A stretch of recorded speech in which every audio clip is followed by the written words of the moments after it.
You know, I was so not invested in the Bristol Xfinity race that I forgot that was a playoff race until just now. I was like, oh yeah, Xfinity playoffs start today, don't they? And then I was like, oh no, they started at Bristol. I just didn't give a fuck that night because the race was lame and the winner was lame and I was in a bad mood. I was cranky that night. What's up, everybody?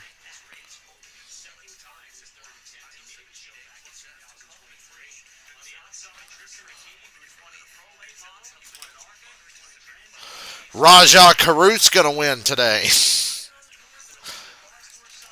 Rajah Caruth, Brendan Queen, William Sawalich, or Brandon Jones. I'll take one of them.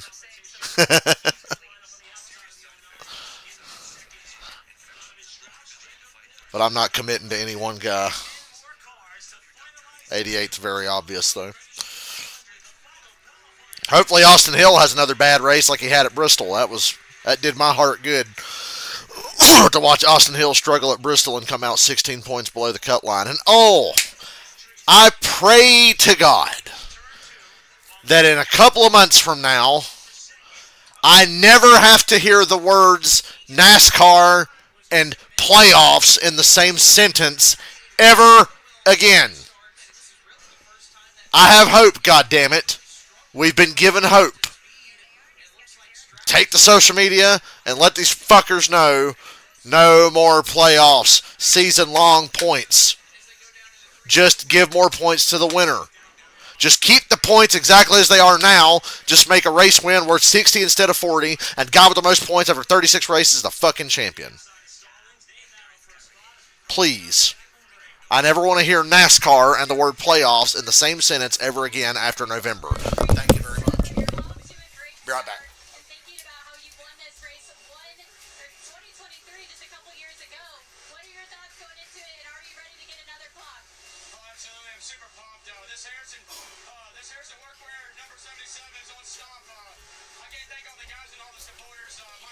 By the way, before the Xfinity race starts, I'm watching the qualifying, the heat races for the Valley Star 300 at Martinsville tonight. And I think that race is at like 7:30 tonight. It's the biggest late model race in the country.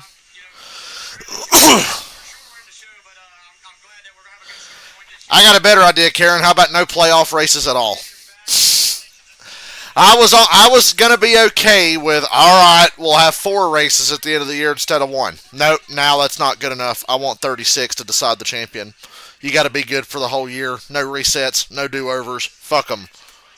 Now that we have hope for that, fuck their playoffs. I don't want no damn playoffs at all. But they said the other day that they are now strongly considering going back to full season points and dumping playoffs altogether. 2 weeks ago, they were saying, never going to happen. Now they're saying, well, we're strongly considering it. And I know it's because the New Hampshire race barely had 1 million viewers. The New Hampshire TV ratings were garbage. And people aren't happy, so time for something dramatic. Get rid of the playoffs. End this failed experiment. It's time to go back to common sense. He who is great for 36 races is a hell of a lot more impressive than somebody who gets lucky for 3 or 4 or 1. And yes, I don't want to see Connor or Corey get screwed, but it would help our case if it did. So for the greater good, maybe. At the very least, I hope some really, really, really stupid, dumb, brain-dead, fucktard shit happens at Martinsville again like last year in the Cup race. I'm rooting for that. That'll only strengthen our case. NASCAR doesn't want to announce anything until the season's over because they don't want it to overshadow the current championship battle. I understand that. I respect that. I'm okay. But a lot can happen between now and then. These fuckers better not back off and change their minds. Let's go all the way. No more playoffs.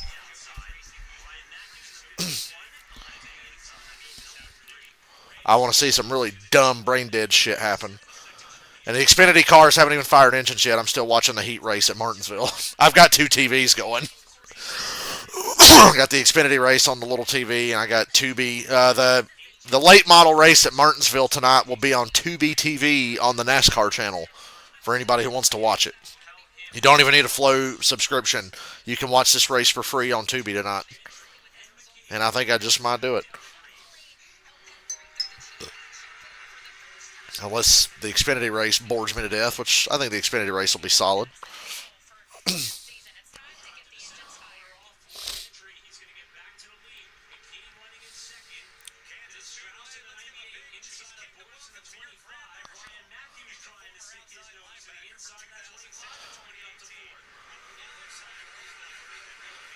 I know that ain't Justin Houston.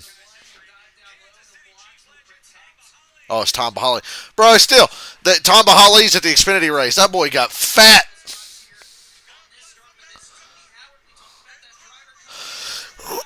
Ooh, what a shot. Here, I'm watching the heat race, and you have to finish 10th or better in the heat race to qualify for the main event tonight, the Valley Star 300.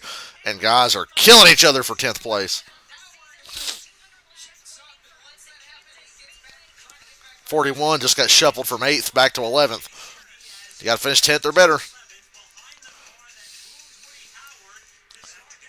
Oh, they wrecking each other again. Yep, Rooney. Got him back. Caution's out.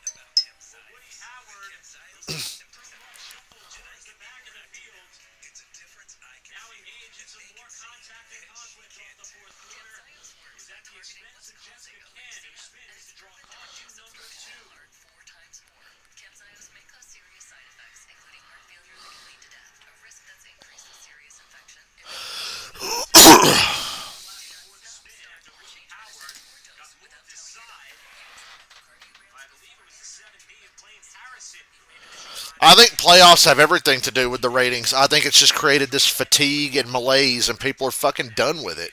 So they're not watching anymore.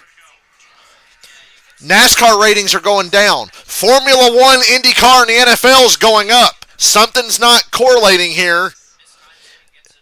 It has everything to do with the playoffs because football's up, Formula One is up, IndyCar's up, NASCAR's going down.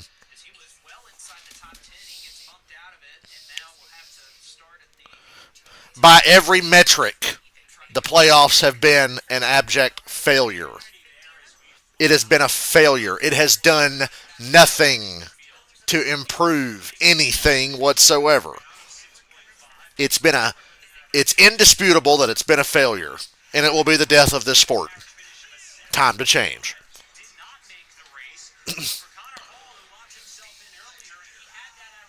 There is not a single thing anybody can point to tell me that it's worked in any way whatsoever. Because it's not. People aren't watching. People don't care. The whole point of it was we got to have something to keep people invested late in the season. It's not working. Formula One is a pure sport. I respect Formula One. I find it very boring, but it is a pure sport. People want a pure sport. People are looking elsewhere. They'd rather get up at 6 in the morning to watch a Formula One race than watch a NASCAR race at 2 in the afternoon. People are fucking done with it, man. And that's just a fact. Every year, less and less people watch during the final 10 races.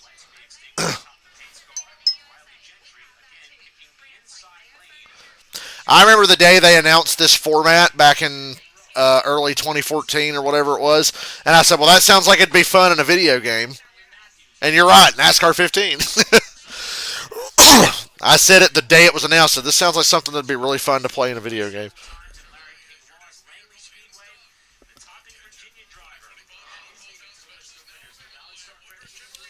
I think this is the last heat race, and then I can put the Xfinity race on my big TV. But I'm very interested in this Martinsville stuff tonight.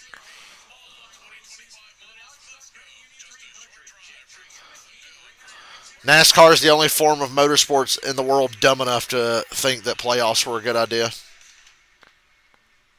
It'll improve things. It'll make people want to watch more at the end of the year. No, it doesn't. No, it doesn't. Ooh, bad wreck at the back.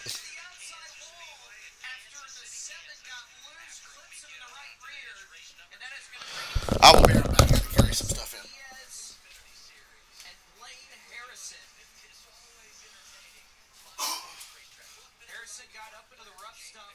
turn two, drifted back down the racetrack, caught Diaz in the right rear, just around that cut line battle. And both of these cars look to be worse for the wear. And as they were scored at the restart, they were in and around that 10th spot. Diaz trying to roll away if possible. It's going to happen here off from turn two. There's Harrison, and Sedlake, he just lost it. Yeah, and just barely got up a little too high, was trying to chase that car all the way back down the racetrack, and Diaz just nowhere to go. If anything, Diaz, he sees that check up in front of him, he's looking, trying to peek that nose out on the 7 of Corey Pack. Just nothing that Diaz can do there. Really unfortunate there for the Hedgecock Racing team. We're watching Diaz roll in front of us. Here's another look down the back straightaway, and boy, for Diaz, absolutely nothing he could have done differently. NASCAR has two options: adapt or die a slow, painful death. I know which path I'd choose. I'd adapt and survive and restore common sense to this great fucking sport that we love so much. Speaking of which, I pre-ordered NASCAR 25 yesterday, and I've been playing NASCAR Rivals all fucking day long. I played a lot of NASCAR Rivals before I got on here today.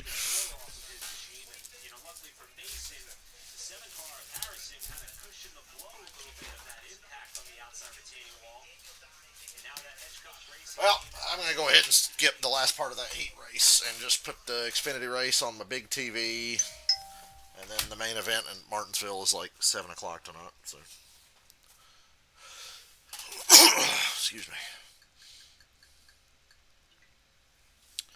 But if you want to watch the Martinsville late model race tonight, Tubi TV, 7 o'clock. NASCAR channel. I keep forgetting they got a NASCAR channel on Tubi, which is pretty fucking dope, actually. I need to put Tubi on my PS4 as well. I said my PS4 is just a glorified cable box these days.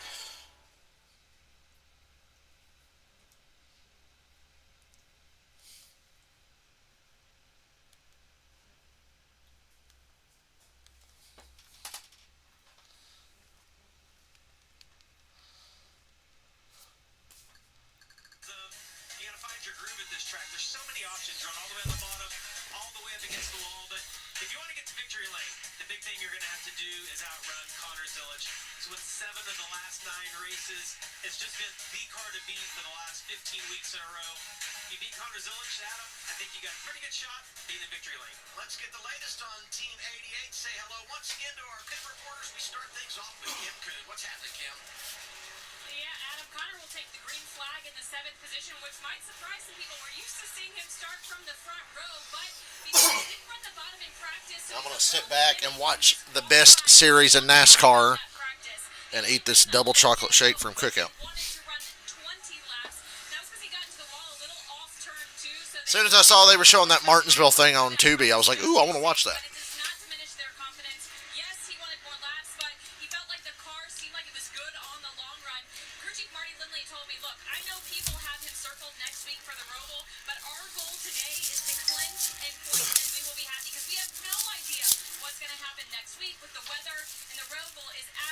Unpredictable, Dylan. And Kim starting right next to Zilic is Raja Karuth, who is making his first start in the Hendrick Motorsports number 7. Raja Karuth's first start in a Hendrick car. Hang on, buddy. He does have a couple Xfinity Series starts under his belt here at Kansas, but because of that full-time Truck Series experience, there's a couple of racing line-related habits that Raja has been very conscious of so far today, just trying to make sure that he does everything right for the Xfinity car this afternoon because they do drive a little bit differently. By the way, if you have followed us on the Xfinity Series all year long, you know who Corey Day is on the left of the screen. You also may recognize Kyle Larson, who has been tutoring Corey in his select starts in that 17 car. Well, Kyle's on the pit box today for Raja. He stuck around after Cup Series qualifying. That'll be a great sounding board, if needed, for the driver of the 17 this afternoon. Greg Ives up there as well, helping out the team. So this is a star-studded group, no doubt. And now we hear from the two-team Jesse Love Radio. He qualified outside the top 10 earlier today. I feel like we got to win with, so I hope you guys enjoy the show and do the best job we can. Play on offense. Our biggest thing today, playing on offense.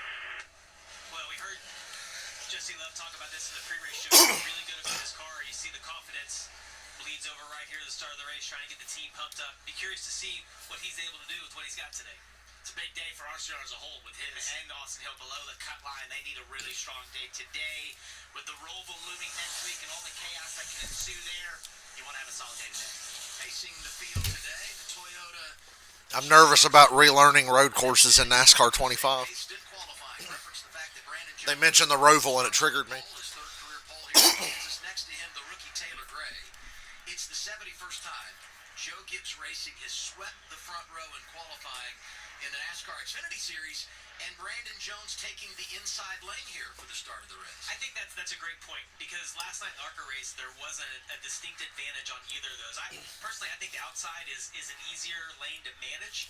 It's not getting put 3 wide with the car that restarts third, but we're going to see that all day long. Hey, we're like at the 1 year anniversary of when Kyle Busch should have won a cup race, but I think he remembers that. couldn't finish the deal. He watched the tape. Yeah, he did his homework.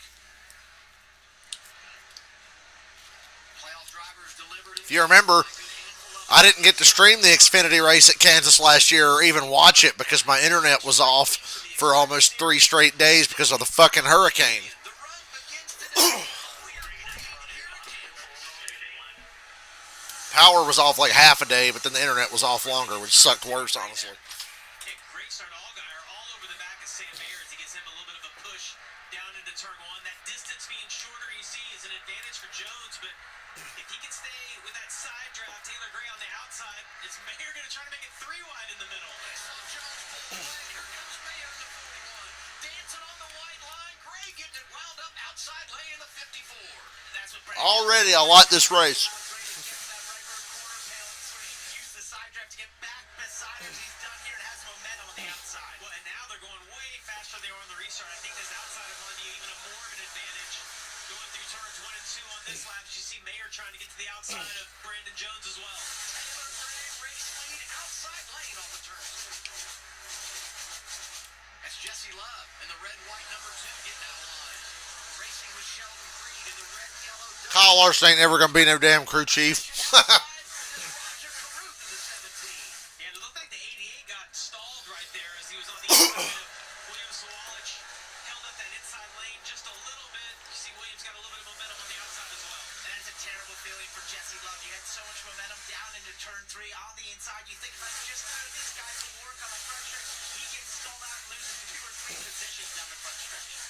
You look at our bumper, all the playoff drivers. Shout out to Butterbean running 5th. Change to green today. Once you clinch a spot in the round of 8, we'll change the highlight to green. 19 there, Justin Bonsignor. Last time out in the Xfinity Series, that team won. Austin Hill 3 wide in the middle. Wreck him, wreck him, wreck him. Eric won here a year ago with Seth Chapko on the pit box, and that's who's calling the shots for that team today. See right here, Connor Zillage gets right up on the 18, has to check up. That makes Creed have to check up that whole lane a little bit. I'll tell you what, though, that sticks out to me as we watch this. Look at how they're 3 wide, and it's that way all the way throughout the pack. That's the reason the guys, the drivers, love coming to this racetrack, is because you have so many options. The bottom seems to be the dominant lane right here on fresh tires, but we know it's going to migrate up to the wall. Still learning these Xfinity Series cars there. Got to the back bumper of Williams Sawallich and was hesitant to push him, kind of tried to get to the outside. They had a little contact. I think if he could do that over again and make a mental note of, you probably just wanted to push the 18 in that position. You would have gained 1 more position from him. Blue and black 26 is Dean Thompson. Racing for 12th there as we flash back to the top 5 and the racing for a spot here. Justin Allgaier, the 7. Here comes Allgaier. Jones in the 20, that's for second on track. Yeah, and those are really hard passes to complete. Once that top... How's Allgaier gonna give this one away? So much momentum. You can get that run on the inside and inside and mid-corner, but the momentum's all on the outside. As you see now, Allgaier decides to go to the middle. You see Sam Mayer all the way on the bottom. It's so much fun to watch. It's That awesome. shot is what Kansas is all about. It is. One on the white line, one in the middle, and the one flashing out by the wall. If you want to know why every driver in practice and qualifying got out that we interviewed said, I just love this place. It's so much fun. This is exactly why. I mean, look around here. There's cars all over the place. You feel like as a driver you control your destiny. If it's not working up top for you, go to the bottom. Try the middle. There's somewhere to go for anyone. And I think the place that you really look to do, if you look at Chris Neck, is diving inside of Dean Thompson right now. I'm glad I'm actually in the mood to watch a race today. I credit several factors. Be the best line or the NASCAR 25 has me excited for it. The possibility of going back to full season points and dumping the playoffs forever. That's the other. outside or to their inside. So I'm actually in the mood to watch a race today. Right behind him, the rookie Christian Eckes, who's got a great history here. Didn't make the playoffs, but has won at Kansas in both truck and ARCA competition. Bonsignor is there in the 48 of Nick Sanchez, another rookie driver that is a part of the championship equation. Slowly seeing them start to migrate up a little bit, but I'm surprised as we're 7 laps in that the bottom still seems to be maybe the dominant lane right now. You see Harrison Burton, who had to start tail end of the field, has worked his way up to 27th right now. One of three drivers that dropped to the rear because of changes after qualifying. In fact, Daniel Dye was back there, didn't even make a qualifying run. You see here from outside the top 30 to 27. Dye's right in front. Austin Hill's not in the top 10. Let's keep it that way. No stage points. Got to start the race on sticker tires. All these other guys started on their qualifying tires, which had a few laps on them, and I mentioned that just because there's so much difference here in tires and I'll go ahead and say Justin Allgaier looks like he's going to be the car to beat. inside of Jones. Can he stall him out, or is Jones going to get that run back on exit? Oh, he wants to go to the outside. Not quite. He covers. What a great block there by Justin Allgaier. The thing that you saw there was we talked about the bottom being so hard to pass. If you're just making it work, you do exactly what he did. He had the momentum down the backstretch. He shot to the bottom for lower distance, slid up the racetrack in front of with 20 there. Brandon Jones was able to cover him down the front stretch, and that is how you make a pass. Textbook. Two really good veterans that are great on the mile and a half, racing for a championship and throwing punches early. And this move was key for Taylor Gray to get ahead of the curve and take the lead. He's a rookie, but 54 showing off in front of the crowd here in Kansas. Gray out front early in the Heartland. Men, get ahead of your curve with a bump. Explore Peyronie's disease treatments at GetSomebody4PD.com. My heart has two chambers. Shut up. My heart will be broken in two if we don't get a full season points format back for next year.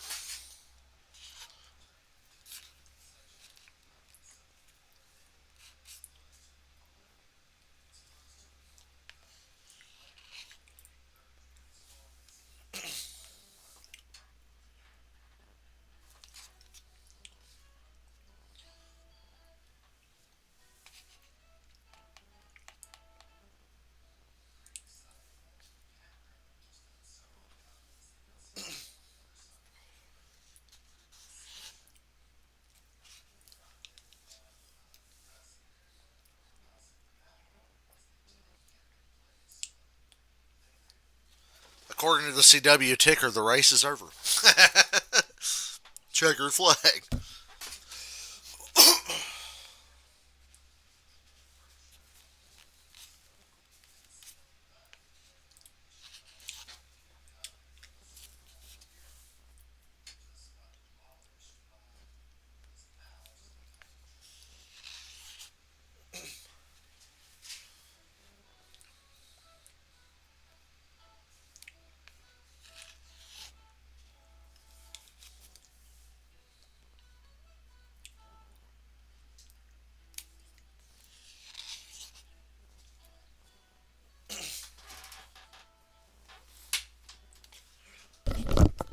Gonna have a new leader.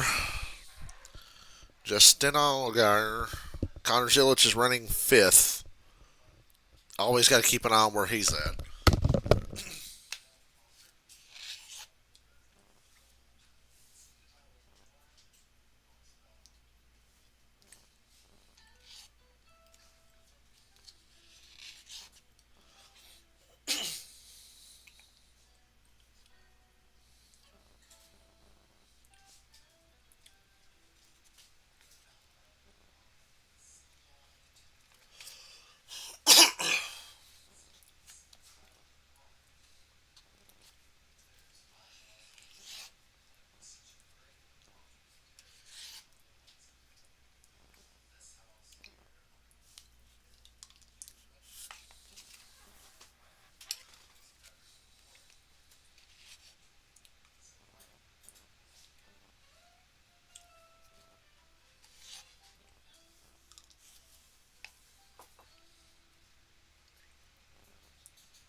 Dale Earnhardt Jr. Interstate Stakes from my friends at Roto-Rooter, and you could win a VIP race experience. Download the free Roto-Rooter app at Speed Stakes in the menu and enter to win VIP passes to any 2026 race, plus airfare, hotel stay, and $1,200 spending money. Get the Roto-Rooter app today. Closed captioning for this race brought to you by Tableau TV. Pay once, watch forever. You know, one of my favorite things about this time of year is how the playoff drivers just find their way as we ride on Ellis here, courtesy of Tableau TV. But I look at our top 10. 7 of the top 10 are playoff guys, including the top 6. They are finding a way to get it done here this afternoon. And just real quickly, some of the motions I saw there from Ryan Ellis. He runs P30 right now. Damn it, Austin Hill's 11th. He might get stage points. We still got like 26 to go here. We saw a pass for lead when we were at break here. Just all got caught up to Taylor Gray. It was a very similar move as to how he got the second past Brandon Jones. Side drafts down the backstretch, uses that momentum and the shorter distance to the bottom here, and then slowly slides up the racetrack to cut off the air there of Taylor Gray. And that's how he took the lead and started to vault away from that 54, Dylan. Yeah, in the laps leading up to that, Tony Hirschman, the veteran spotter for the 54, was on the radio trying to coach up his driver where he felt like the 7 car was maybe a little better. Listen. That's off it too, Tony. It's like he gets his mid-speed, turns down low, and he can get the wide open center.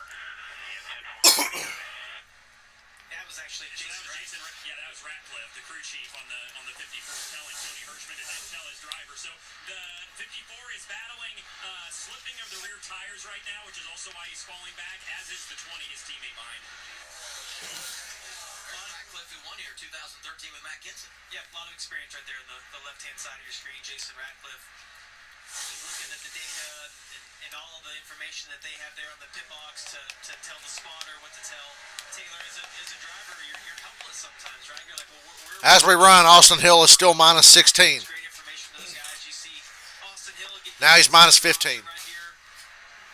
See a lot of those passes right there, just kind of sliding inside the Parker. The thing that sticks out to me is they're just not getting right against the wall. And normally Kansas, that last tenth comes from being 6 or 8 inches off the wall all the way around the track, and we're just not seeing that happen today. Well, that's a good moment there for Austin Hill. He's moved up from starting 17th in the top 10, so it's big as we see Brendan Jones go inside his teammate Taylor Gray here. Similar pass that you saw from Justin Allgaier, moves up to the top to cover there. But yeah, to your point about the outside, it's like no one is wanting to get on the wall. It takes major commitment. It is a little early in the race to do that. And the guy I would think would be there earlier than anyone because he's one of the best at running the wall would be Sheldon Creed. We haven't seen him run the wall at all. And remember, this is a new right side tire this year at Kansas for these Xfinity Series cars. That could have an effect on being able to run the wall or the rubber that's been laid down on the track as you see. Shout out to Sheldon Creed. That middle groove, not quite Got another second place finish 2 weeks ago. Another lap. I think he might have got first or wrecked trying. See a lot of loose cars, and I always found it easier to run the wall with my car being a little bit tight, a little snug on entry, kind of having something to pull on. And if you're loose, it's just hard to commit to doing that. Kim?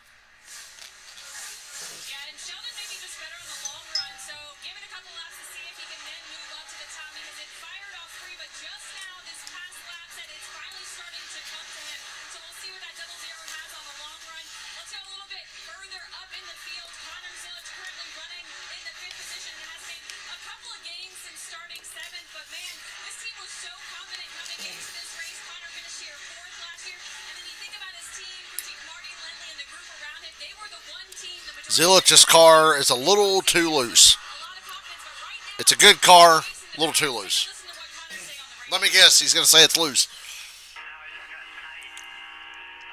Hell, he's saying tight. The way he was sideways off a 4A, he looked out of control to me.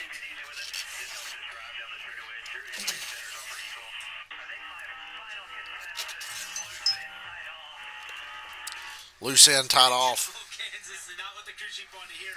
But remember, this team only ran 30 laps in practice. He had touched the wall. They quit practice early, essentially. He said he wanted more laps, and this is maybe some of the things you would have figured out if you ran 18, 20 laps, maybe more than 20 laps. And so I think that maybe put them in a little deficit they're going to have to make up for here in the pit stops. Yeah, and you talked about, Austin Hill having a good run. Harrison Burton as well, up 15 spots after going all the way in the back. You see he's caught Carson Quapple for that 20th position. I think he's done a really nice job, guys. The expectation, obviously, being one of those guys that is fighting for a playoff spot, had that great run at Bristol, and having to go to the back today. What's he going to have? He's done a really nice job driving back up in towards the top 20. Well, we had the playoff standings in, and it's worth reminding everyone, every position so as you go throughout the day, especially when you get in the final stage, that is something you really have to consider. The other thing I would say here is the standings are back in now for Harrison Burton. The closer you can get to the front, the more opportunities exist. If a caution is to come out, that you can flip the stage, make some gains, or once you make your pit stop, you have a chance to make something out of it. So the latter part of this opening stage is going to be big for that 25 group. There's two Quapple going around Matt DiBenedetto, and Patrick Starpoli is there in the 24. Limited opportunities for him, but making the most of it here today. 28 laps in to the opening stage in Kansas. It's Justin Allgaier, the reigning champ, leading.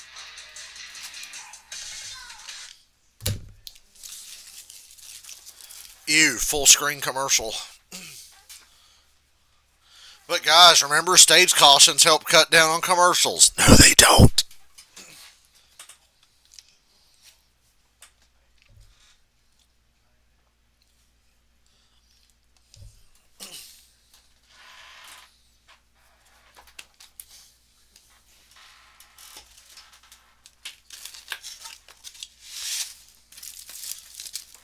Time to see if Cookout fucked up and put slaw on my barbecue sandwich. They didn't. Hooray. I'm not a slaw eater.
These fries are extra spicy today.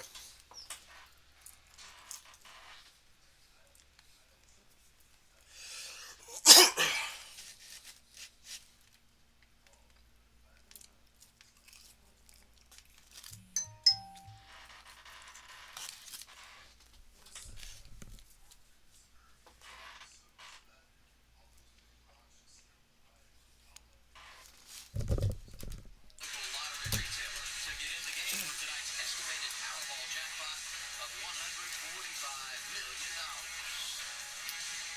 Just over 10 laps to go, stage one, NASCAR Xfinity Series racing at Kansas. Been an entertaining first 40 laps or so. And with that, we get our golden moment brought to you by Golden Corral. Highlights all over the place, including Brendan Poole. Here it is. Oh boy. What the fuck Brennan Poole do that for? I'd say there was more to that than we got right there. I think the lap before there might have been contact to the 32 and the 44. Paybacks are? Well, we'll save that for another time. How about that? They're tough, right? You know, Poole is not running great today, back in the 28th position. And that's surprising going a lap down here as Allgaier flashes by, because that team has been so strong lately. Next car Allgaier will see in 27th, the 70 of Leland Honeyman Jr. And the thing to keep in mind in this situation is we get 10 laps to go in the stage, 3 passes on the line, drivers trying to stay on the lead lap. So a whole bunch in this group of drivers to keep an eye on as we wrap stage 1. And a little bit of what you saw there from Brendan Poole and Austin Green is that little bit of pressure. He's getting told, hey, the leader's right there. He's right behind you. He's on the same straightaway. That sort of kind of puts some pressure on you to try and move forward. You get very aggressive in those points because when you're within 10 laps to go in the stage, you think if I could just get ahead, maybe I can hold this leader off. But she didn't. Look at that right there, guys. The amount of fall off we talk about at this racetrack. We saw 2 to 2.5 seconds in practice over 25 laps.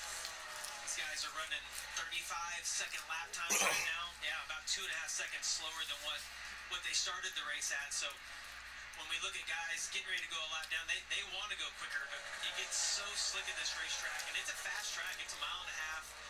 You see those seams on the track. When you run across those wrong, it's like hitting water, hitting oil on the racetrack. The car will get out from underneath you. And what's amazing here is, like, on a hot day like today, when you're going through 3 Probably be talking more after I'm done eating. spin the tires. Take a listen. Look how long he was out of the throttle right there. You heard that. Just almost stopped the car as he slid up in front of Patrick Scarpoli there, because there's just no grip, and you just have to be so gentle. That throttle, the exits and the corners, it's amazing how slow you end up going at the end of these runs because of just his grip. Well, you see right there, frustration probably on Daniel. I already got my alarm set for tomorrow morning. I'm going to get up at 9:30 and watch football. There's a Europe game on tomorrow. The Steelers are playing the Vikings in Dublin. That whole process is going to start over again. And when you run the top, you saw Sterpoli around the top. You have to back that entry up a little bit to generate So at least I get to watch a good, momentum well, that you need. It's the opposite of what we see a solid NFL football game before the race and over again right now. without being rudely interrupted. But it can be frustrating in that position. A great view courtesy of StopSuicide.com. Onboard camera. Let's get more. Driver 10 with Kim.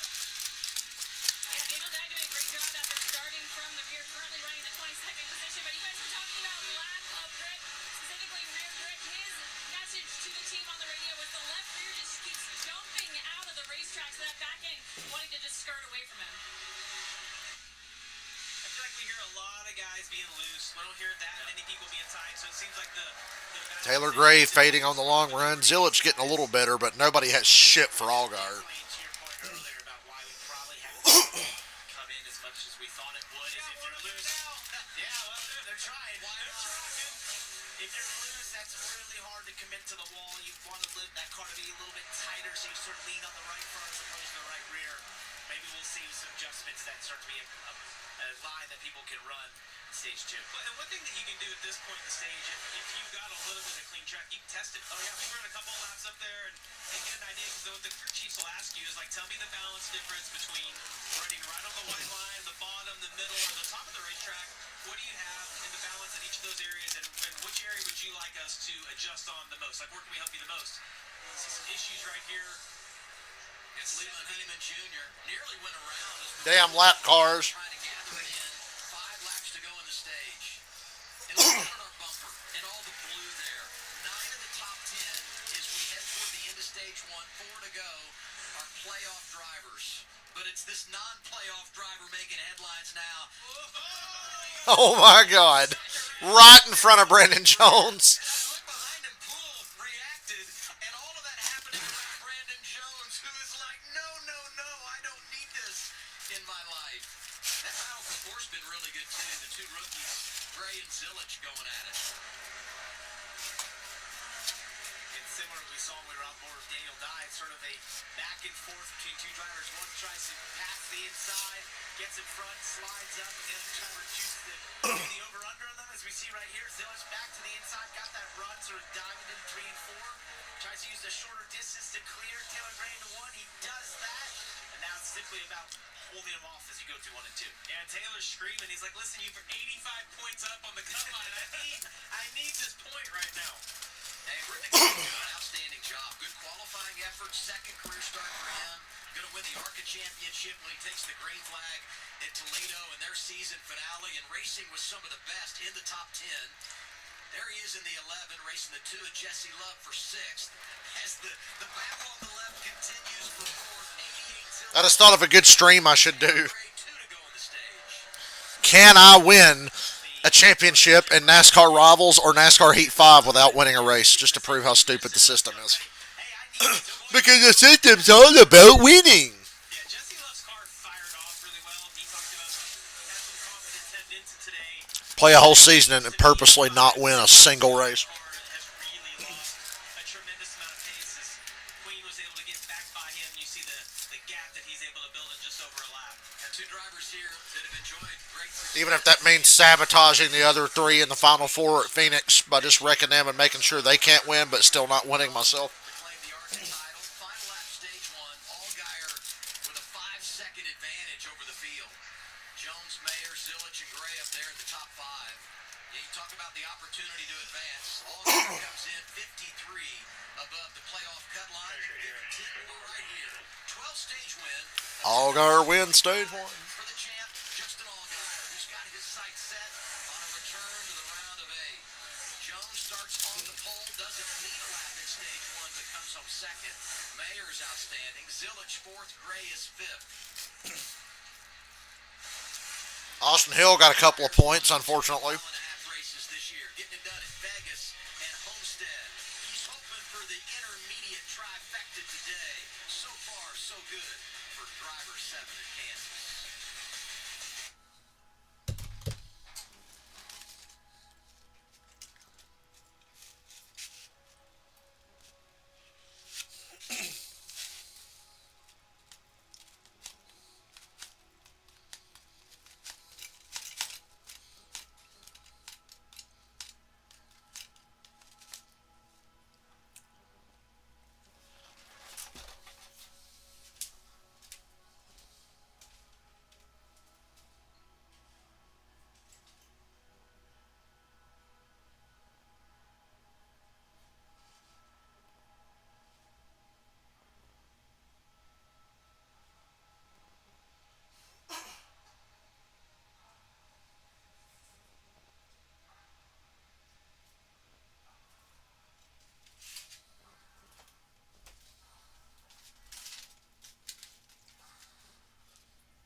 Damn, it's kind of cold in here, but I ain't changing it.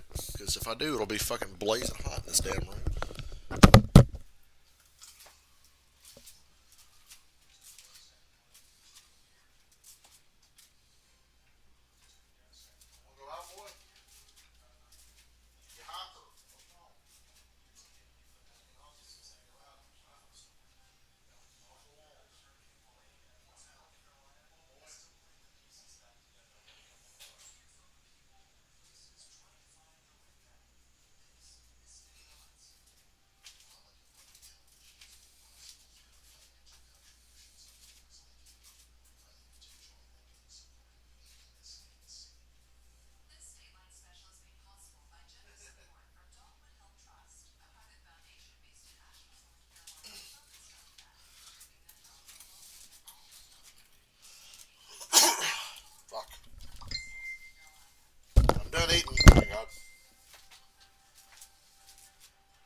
Progressive.com. Toyota, let's go places. And by Credit One Bank, NASCAR American Express Car. Caution is out here in Kansas. Stage 1 is done, so that means the Whelen caution lights are on. Whelen, the official warning lights of NASCAR, America's most trusted manufacturer of emergency lights and sirens. Opening stint of the race goes to Justin Allgaier. He's won a stage now in 5 of the last 6 races. Said pretty good for the defending champ as he tries to get back in title mode. Doesn't surprise me. No, They always bring fast race cars. it's been really good this year at the mile and a half. So at 35 laps today. And with no natural cautions in that opening stage, no chances to get on pit road, so the door is open now, and we know we'll have plenty of takers here. Progressive pit road is open, and all the leaders making their way down. And Brandon Jones finished second in that stage. Said the rear grip in his car was really, really strong all the way through the corner, but was starting to get a little bit tight with the front of the car. Just asked for more front turn. Taylor Gray sort of had the opposite problem, building loose everywhere. They'll make a chassis adjustment. Also said he was tight center, so typical Kansas problems in the 54, Kim. As you see the 41 of Sam Mayer stopping his box, he said, man, I was just in a 4-wheel slide late in the run, looking for more grip. They'll put fresh tires, Sunoco fuel. Just now, our bottom of your screen said tight landing exit before we give up any lateral.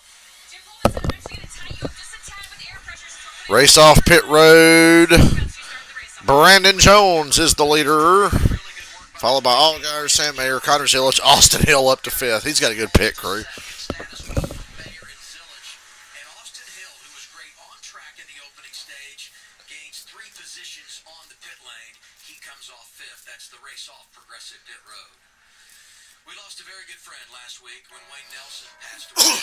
You may not have heard of Wayne, but everyone involved in the production of NASCAR races knew him. Wayne worked in television for nearly his entire life. Most recently, he ran the NASCAR television compound. Wayne Nelson got his start as a news photographer in Champaign, Illinois, and worked his way through the ranks, taking any position where his skills could be put to use.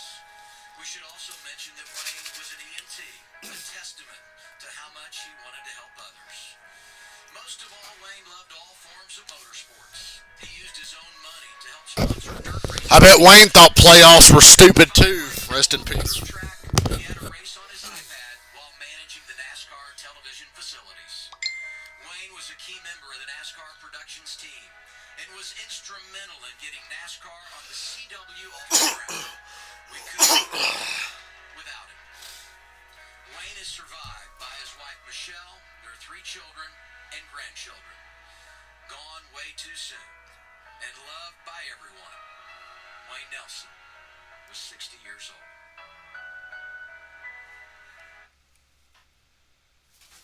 old. Okay, way to put us all in a fucking sad mood. I mean, damn.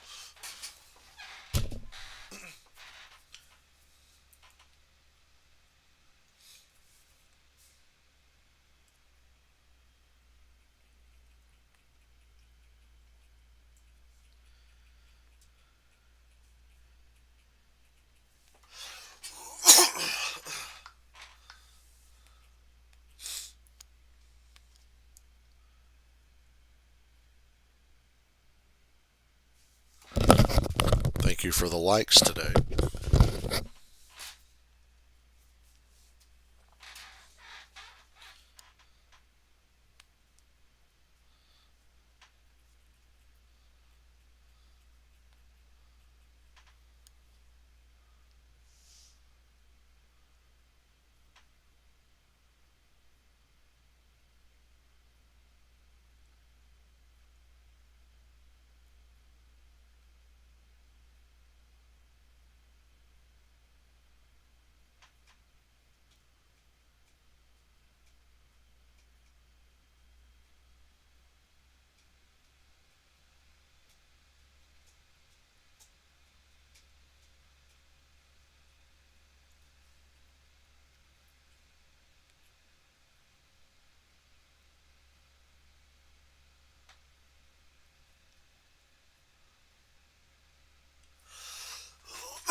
going back to full season points. We can keep stages, but please get rid of stage cautions. This is so boring sitting here. Like it just every week, and after the last 8 years of stage racing, like it just gets worse and worse every week. Sitting here for fucking 10 to 15 minutes waiting for the goddamn race to start back. And then races are way longer than they should be, and they're like, "Oh, why are races so long?" I don't know, maybe because you have like these really long cautions scheduled throughout, like.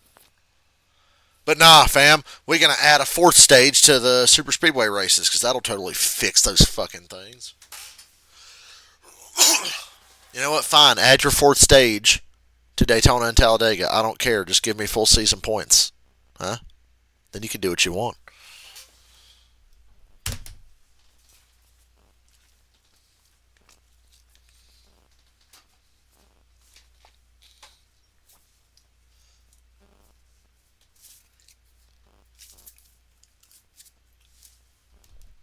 The fastest growing cable network in all of television is News Nation. News Nation respects all Americans and is news for all Americans. To find News Nation on your screen, go to newsnationnow.com. Carla, that's back with you in the garage. And this week it was announced that Carson Quapple and Connor Zillich are going to be splitting driving duties next year for the number one under crew chief Robbie. So Quapple has to be part-time next year in Xfinity? I heard about this, and I don't like it. For the remainder of the playoffs this year. I understand Zillich, because Zillich is going to Cup. He'll still be part-time Xfinity, full-time Cup, but Quapple has to be part-time next year? That's so lame. With either another team or in the truck series, adding being at the track is always better than sitting at home. As far as this race is concerned, though, Adam, he does have some work to do in the one. No question about it. They put themselves behind the eight ball early today after a strong run at Bristol. And with that, we get to the stage. Meanwhile, Sheldon Creed's going to be full-time, entering his 50th year of never winning a race. In the stage to steal a point there from a playoff driver. Justin Allgaier doing what he does. Win stages, collect those stage points. Yeah, that happened with 2 to go where Sheldon Creed was passed by Dean Thompson to lose out on that stage point. Such a frustrating moment to happen that late in the stage to lose out on possibly getting a stage point. As we anticipate stage 2, let's get a report from Dylan.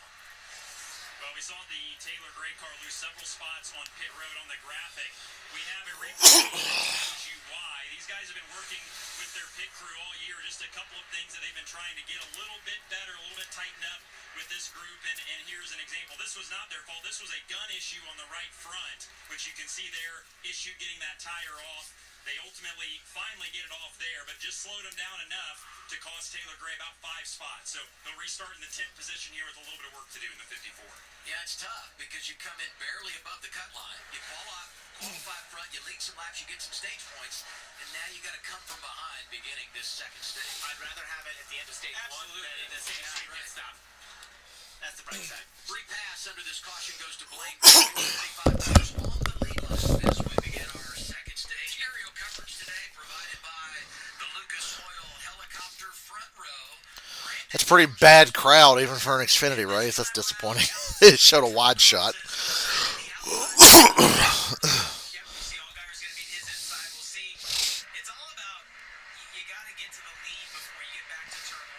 Green, Brennan Jones the leader. He's got Mayer and Austin Hill behind him on the outside, and Rajah tries to go 3 wide, but gets cut off by Hill. Rajah could make a lot of fans today if he dumps 20 wood. Allgaier takes the lead back immediately. Fuck. He just ain't got the car that Allgaier has. That's what he needs. Fuck short run, fuck long run. Although he's making a run back at it here. Ooh, Allgaier just clears him.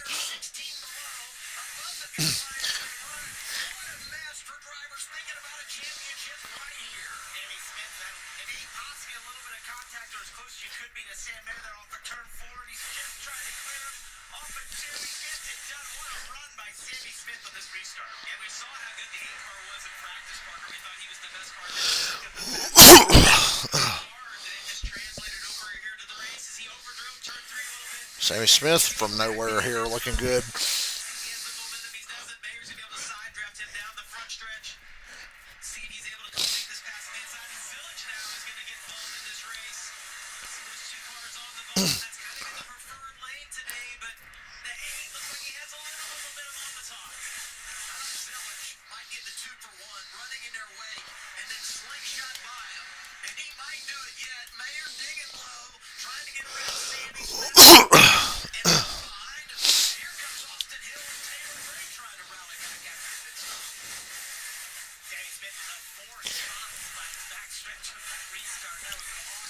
start my hand. It's put them in a better position here, track position wise. As we look back at this, if it wasn't, it seemed really close. Austin Hill almost claimed another victim. Woo, nah, not really. He didn't do nothing. He was just behind what was going on with Sammy Smith and Sam Mayer. The two Sams. He was in between a Sam and a hard place. Two Sams in a hard place. And Jeb Burton's around. Brennan Poole has to dodge it. Caution. Jeb was struggling a lap down back in the 29th spot when it got away from him. We actually saw a shot of his tire and a brake right front in that first. This really tough take for Jeb. And it makes you wonder, did they over-adjust? Like you do these adjustments when you come to pit road, then they get the tires off, they get them over, they'll scrape them to see what the wear is like. And if you see that issue, then you've already made the adjustments to your car. First match of the day. Jeb Burton going for a ride. And this place kind of promotes it, doesn't it? I mean, tight racing on a restart. We know the aero implications, and it's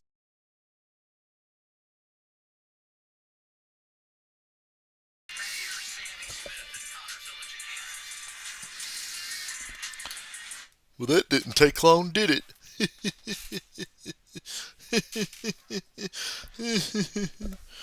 I'm just kidding. But it sure didn't take long, did it?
Hey, they just showed an ice commercial. You too can become a New Age Nazi and join the Trump Gestapo and harass innocent families and put children in cages and threaten to feed people to alligators.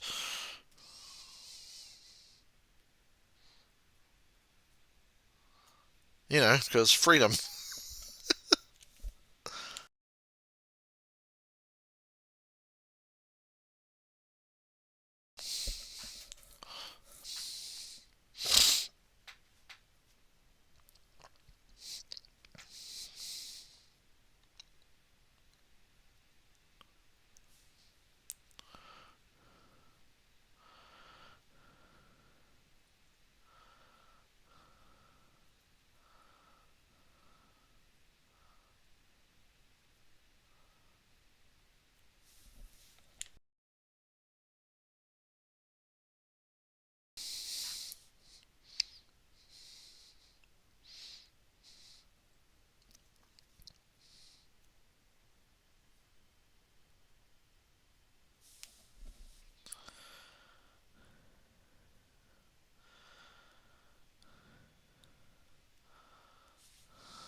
quite halfway through our second stage in Kansas. It's been Anybody who unironically signs up to be an ICE agent's a piece of shit. And those are the people that we should be shooting, not podcasters. Not innocent podcasters, for fuck's sake.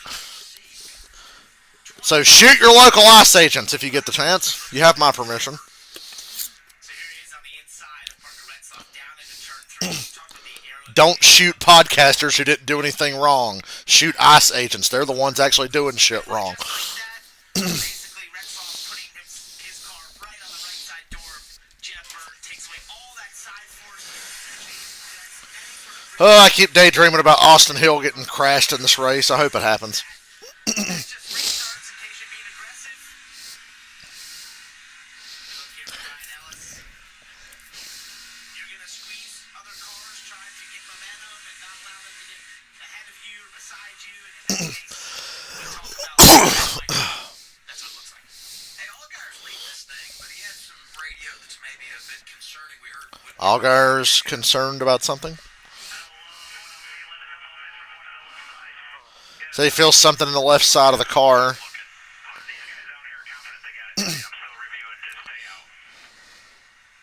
Jim's down here, Pullman, his crew chief, you see, looking at some footage of that left side of the stop. We'll take a look right here on the right sides. It looks good over here. The left side's what he was complaining about. And what we're going to watch is we can see. I mean, it looks to me like they were both done. Yeah, it wasn't like you saw a guy waving. They didn't feel like they were tight. You know, sometimes you get a wheel that's out of balance. You'll have that feeling, but normally you know it's loose when it feels okay on the straightaway, but then you get a load in the corner and you get a little bit of a vibration. And this happens often. It's just the high speeds. See, the wheel weight can feel really awkward. Here's me take a look at the left side from this stop. And see the left rear is a little bit slow right here, so the left front's going to be done. I don't know. I would feel really good if I was Pullman about what you see right there. You know it's not the left front, so you keep a good eye on that left rear, and I'm going to say those guys feel good about it. And historically, for whatever reason, it's Vegas, Texas, this place, you seem to have vibrations, these tires. Allgaier, the control car, inside lane driver 7, and once again, William Jones, and they're getting squirrely as we go green. Sammy Smith was all And they're getting more and more aggressive on these restarts. Further back every time. Jones this time takes the lead from the outside. Bump down the back from the 88 to the 8. Kansas is one of the best pure racetracks in NASCAR. And I can't wait to see NASCAR go back to Chicagoland next year because you'll see very similar racing. And I expect Chicagoland to be added in a NASCAR 25 DLC update. Thank you very much, iRacing. Oh, Taylor Gray chasing it up the track. Ooh. And Allgaier powering back for the lead again. He just can't be stopped. Ain't got shit for that 7 car. 25 to go in stage 2.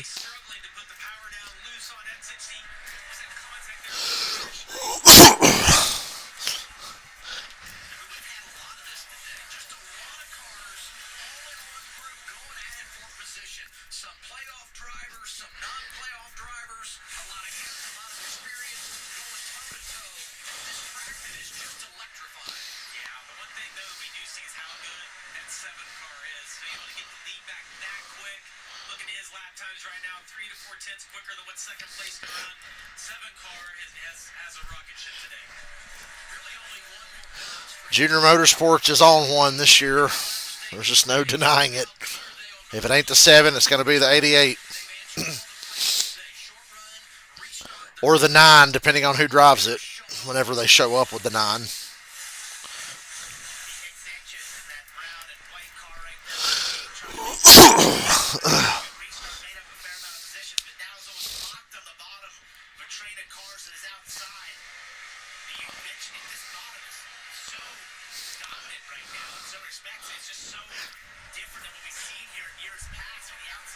I think that top will get better. It's good guys can make time on the bottom right now because the top at the end of the day will be the best line. I know it. I know it in my heart. You don't want to be the middle. Yeah, and the reason that we keep harping on the area of the track that they're running on is when you do all your preparation as a driver preparing for this track, it's been all about running the fence and how close can you get to it. And then when you come here for practice, you unload and you work on your balance high on the racetrack. You don't necessarily care about the bottom because you feel like it's going to migrate to the top. So it's throw these guys for a loop. The fact that they're all really having to go to the bottom. We saw at the very end of that run, guys start to move up the racetrack, but the bottom just seems to have the grip. It's a great perspective.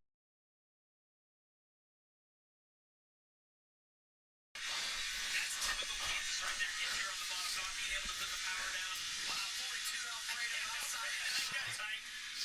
You look at Nye, and this speaks to the challenges as you make your way through the field of gaining ground. Nye starts in the rear, drives it up inside the top 20, 22 pretty quickly, and he's really not been able to gain much more since. 21st right now, and Star Poling doing a good job in the 24, driving that second car for Sam Hunt as Nye dives down to the bottom. Those two have been battling the whole day. We talked about Starapoli and Daniel Dye going at it earlier in stage one. They're still battling back and forth on each straightaway. The day they're having is when you get done the day and you can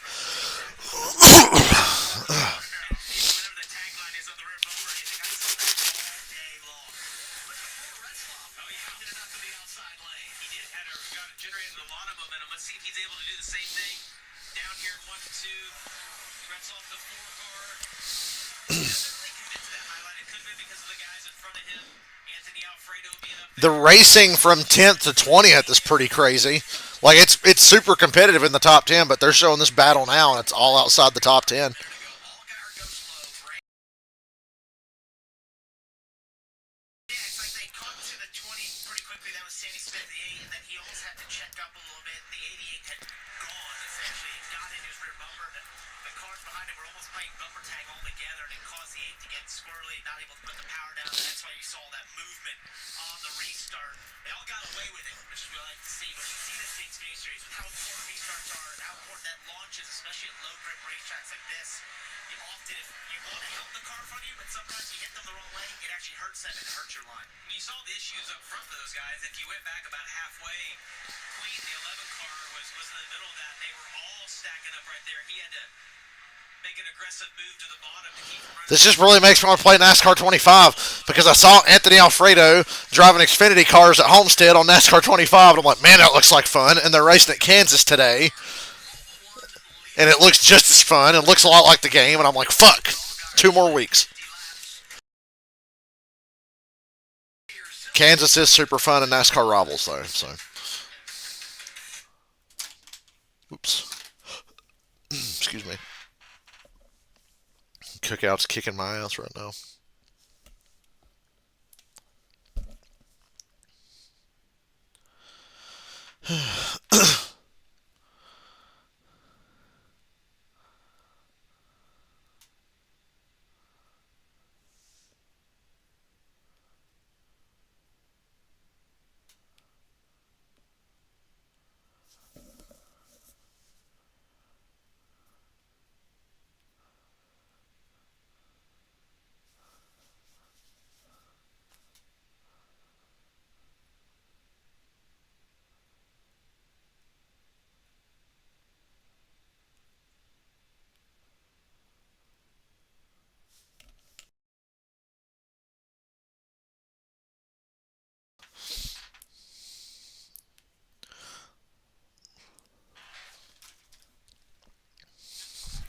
I wish that Hendrick would go full time with their Xfinity team and give somebody like Raja a full season. That would be really cool. I don't know if Hendrick will ever be a full time Xfinity team again, but they're running more and more, and they're giving guys like Corey Day and Raja opportunities. It's not just the fucking Chase Elliott, Kyle Larson, William Byron cuckmobile like it usually is. They've been giving Corey Day more and more races, and Raja's getting a run today. So, yeah, if Hendrick would like to be a full time team and give somebody a chance, I think it'd be great. Xfinity needs more top teams.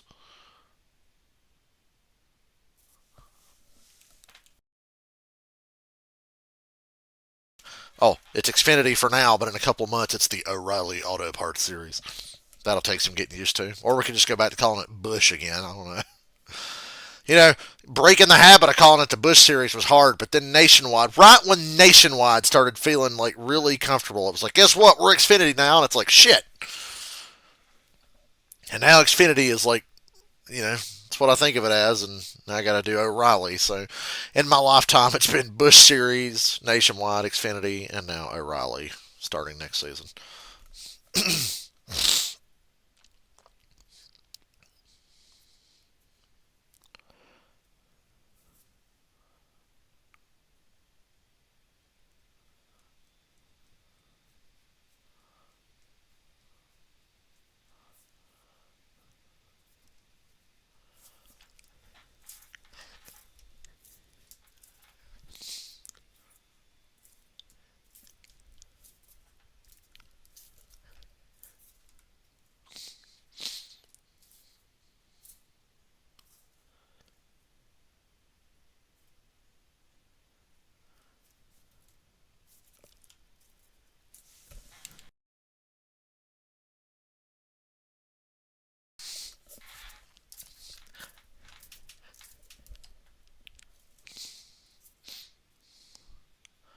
Daniel Dye just hit the wall, just a little bit. But nobody cares because Daniel Dye. Wow, Bonsignore's 10th. Dean Thompson's been top 10 this whole race, and I ain't mentioned him. He's been between 8th and 10th the whole race. He's getting better and better, I think.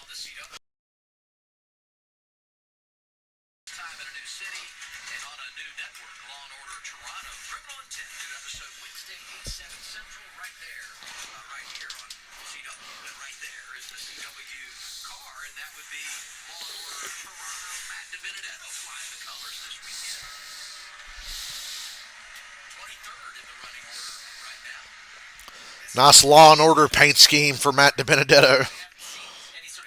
And that's a lot of corn on Justin Allgaier's car.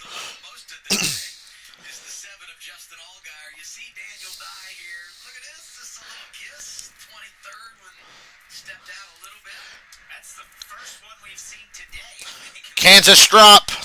The Kansas stripe, the Homestead stripe, the Darlington stripe.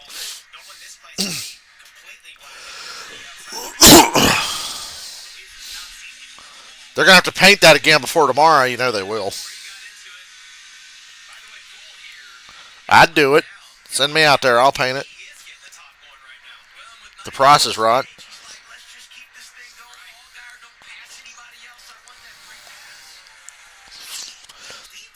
Austin Hill about to get passed by Dean Thompson. Let's go.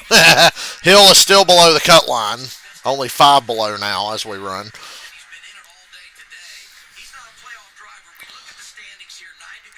Harrison Burton and Jesse Love are tied for 8th on the playoff leaderboard. And the Roval looms. Man, I don't think I'm going to get to go to the Roval. I'm kind of sad. I wanted to go. Unless something comes up this week.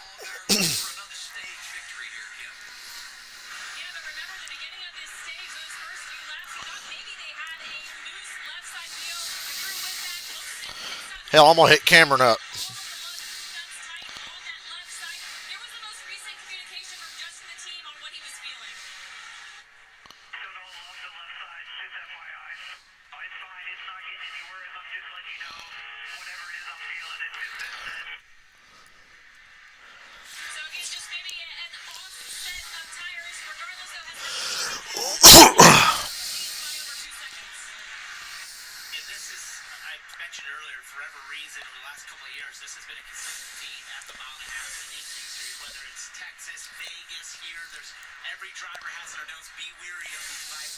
E-O.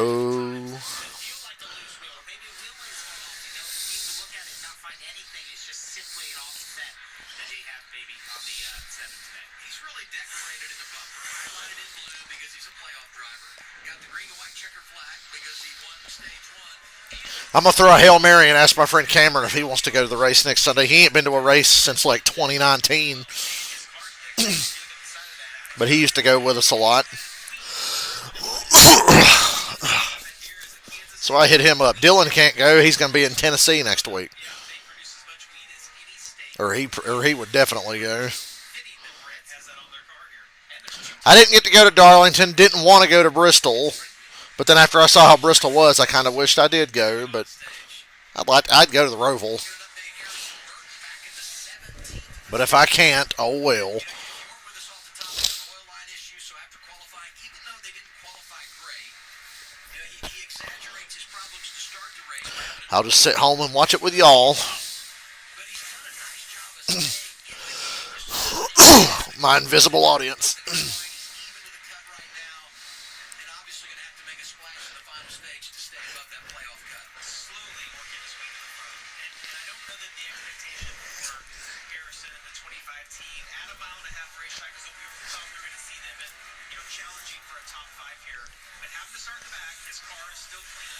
And if you look right there, on the cutoff line, came in here 9 points up, hasn't really lost that much. If he can just continue to run somewhere between 12th to where he is in the top 20, he's going to be able to leave here and have a shot when they get to the room. And he's slowly but surely, just a couple laps ago, catching Nick Sanchez, who had that great restart at the start of stage 2, but has slowly faded back. They're going to have to work on the long run pace of that race car, but he's been catching about a tenth and a half per lap the last few laps right there.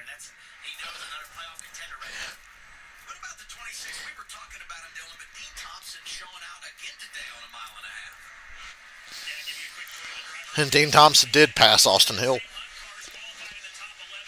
I'd be embarrassed getting passed by somebody with a mustache like that, but he's a wheel man today. Mustache be damned. 2 to go in stage 2.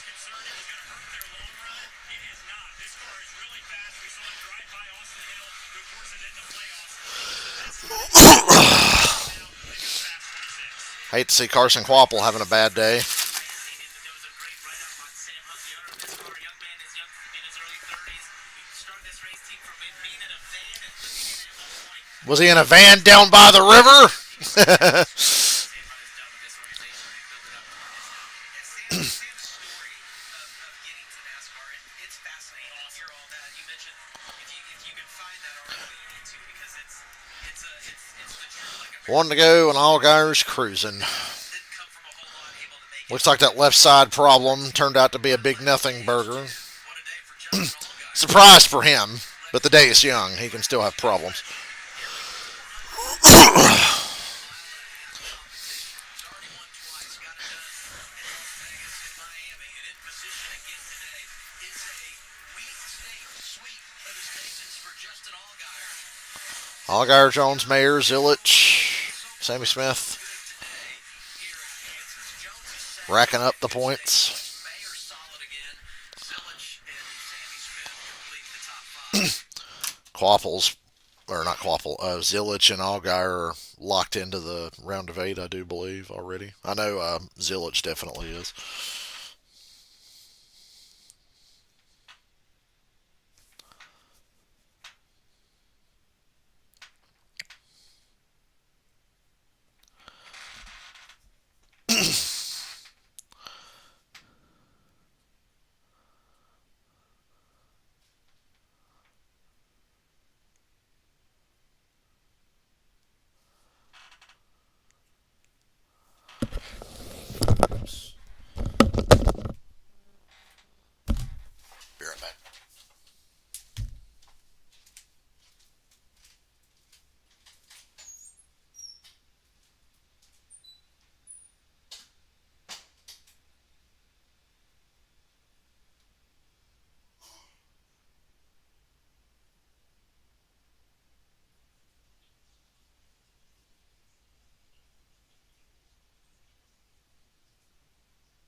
is brought to you by Golden Corral. Golden Corral honors our nation's heroes. GoodRx. Save time and money on prescriptions. Check GoodRx. And by Bristol Myers Squibb.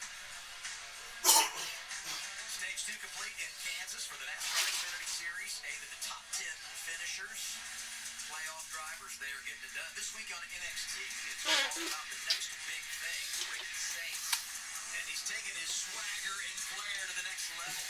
Catch big things from Ricky on an all-new NXT this Tuesday. That cake factory that Shawn Michaels is running down in NXT. Last year in this race, Cole Custer was outstanding in Kansas. And this week, he and his teammate Sam Mayer were part of NXT. How about it? His performance was on par with the Kansas performance. See Sam Mayer here. Wait, who's this? It's Joe Hendry. He appears. That is definitely not Cole Custer. I think Cole should go for that hitter. I think not. Yeah, well, you had frosted tips at one point. Years ago. In 2003, I had that haircut. It's coming back, baby. Rumor has it he's a big McMurray fan. I heard he texted us earlier. It's true. Yeah. Hey, Allgaier won the opening stage. Brandon Jones won the race off pit road. So who's going to get control for the final stage of the race? Pit stop's always big. Number one pit stall goes to Allgaier here. Progressive pit road is open. They're coming your way, Dylan. And a great day continues for Brandon Jones in the 20. Felt like they helped his late exit feeling on that run, but still asked for more help in the center with turn. They're going to make an air pressure adjustment, 4 tires and fuel, and a chassis adjustment. Sammy Smith said he fired off too tight, but then he got looser as the run went on. They'll make an air pressure adjustment to try to calm that down. For Sam Mayer in the 41, free, but no, he's in 20 guys are confident in this pit stop. I feel like that's the only place they're going to be able to beat Allgaier is maybe on pit road. No major complaints, just a teeny tiny bit snug late center, but no planned adjustments. They might put a piece of tape right there. Yes. Oh, man, not a good stop for Allgaier. Jones, Zilich, Mayer, Sammy Smith, Austin Hill 5th, Allgaier back to 6th, -5. Zilich on the front row now. Right on schedule. They got to be better on pit road.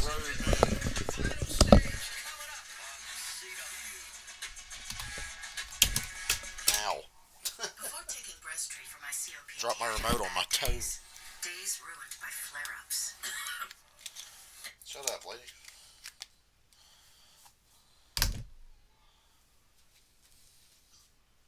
You're the one coming in here, boy. I see what you're doing. Don't deny you were trying to play. Ozzy. I turned around, he's in my door, and she's sitting at my foot. He's going. Trying to get her attention. I know what you're doing. Why'd you come in there? You followed her in there, was sitting in the door.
Hoping to come back and see that Austin Hill sped on pit road or something. That's all I'm doing in the Xfinity playoffs is I'm hate watching. I'm hate watching Austin Hill because I know Zilich and Allgaier are going to make it to Phoenix anyway.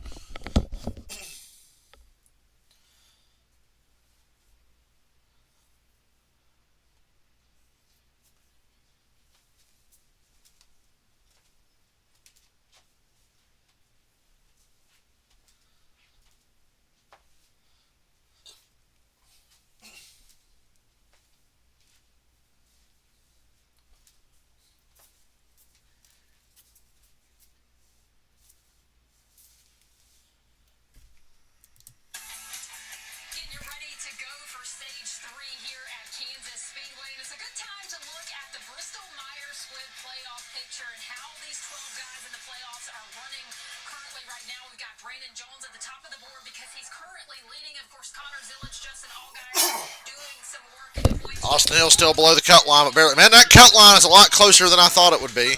It's Harrison Burton's +1. Doing some work in today's race. And when we asked him to summarize his season, gosh almighty, it's been a year referencing the 4 or 5 times the 54 should have been in victory lane this year. To add to that, this is a driver who hasn't won in trucks or Xfinity any time before in his career. So he says that pressure has only felt heavier the longer the winless streak goes on. But the pressure continues to build. Again, he's ahead of the cut line, but has no top 10s in the last 6 races. He is, though, trying to change that today, finishing in the top 10 in stages 1 and stages 2, Adam. He's really put himself in a good spot and gaining some ground when you talk about the standings and the margin for error lab next week in the elimination race at the Roval. The elimination race. Good stops here. Elmer Fudd on commentary. Yeah, and I think it's on the left rear again. You're going to see the issues for Allgaier. A little slow right here on the right rear, and that's what's got that left rear behind when he came back around. And then this is what happened to the 2 Jesse Love. He's had 2 slow stops here as they go to put the left rear on. Apparently his foot slipped off the clutch and spins the rear. Thankfully didn't drive off the jack, which will happen often when that happens. Gets away with it, but loses the top spots in pit road. Yeah, he was 7th in stage 1 and then had a bad pit stop in stage 1 and lost his turn today. Allgaier sweeps the stages. Jones second in both stages. Mayer third. The top 4 in both stages has been identical.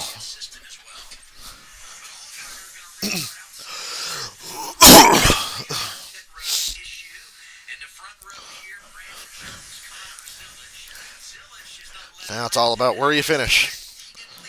And I liked seeing that 88 on the front row. Allgaier third in line on the outside.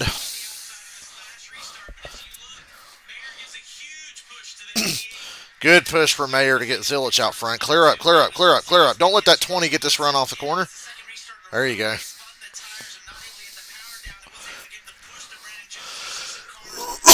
Crazy blocking for 15th going on. Oh, Mayer got loose. Mayer hit the apron and got loose. Oh!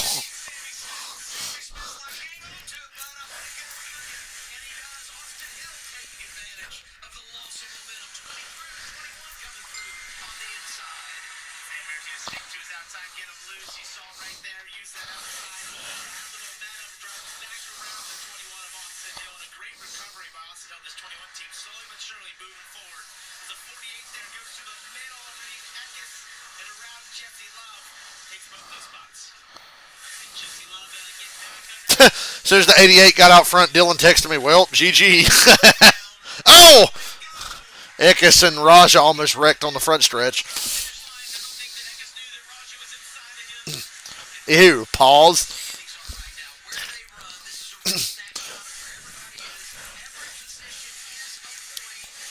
Oh my God. Allgaier just got really tight in turn 3 there. See, look at the 17 get a big run around the top, getting to the outside of Eckes this time. Haven't seen many guys able to make that top group work today, though. 9 of the top 10 playoff drivers.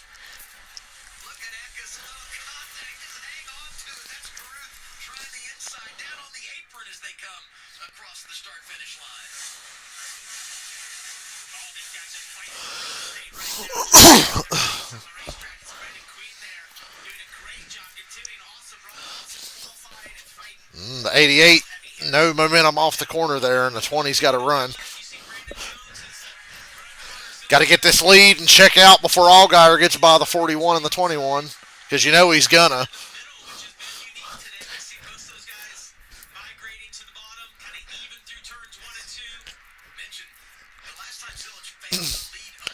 Oh!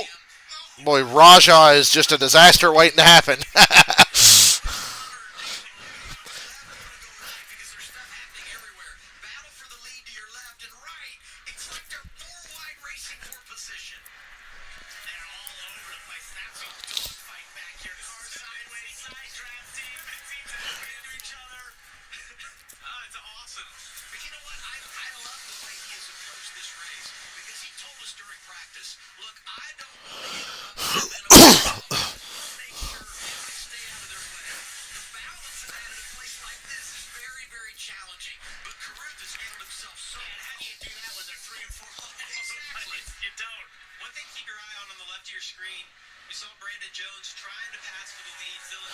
Jones wasn't able to pass the 88 when he was right on him.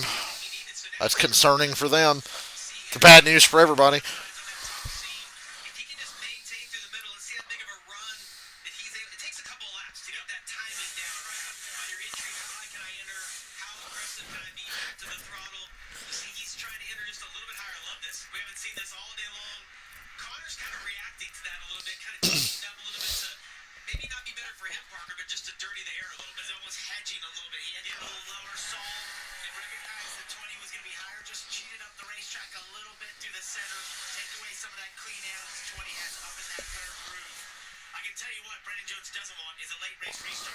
Ooh, this is going to be a good corner for the 20.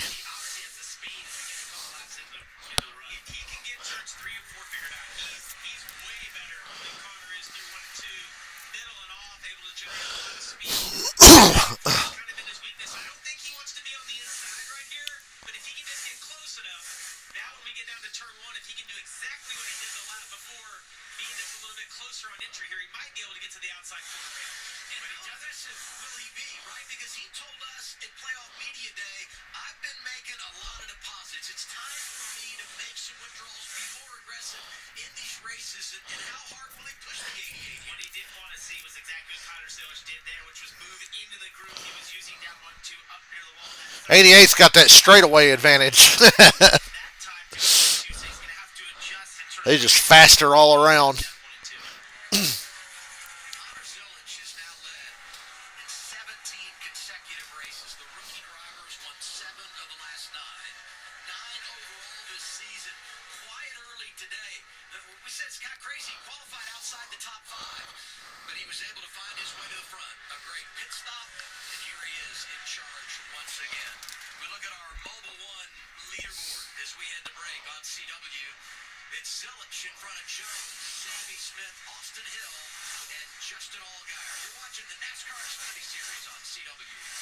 Woohoo!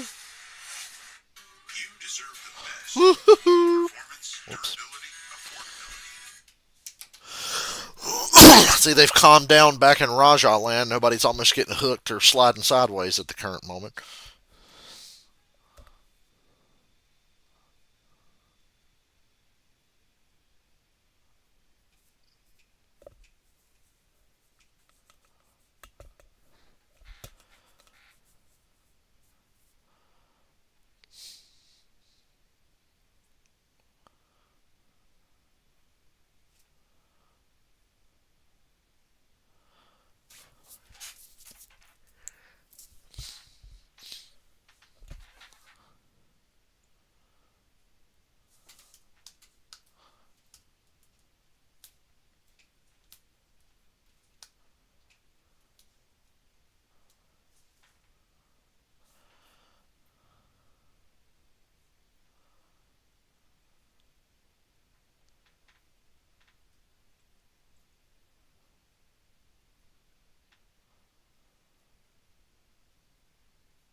EO, can I have my large Coke Zero here? Thank you.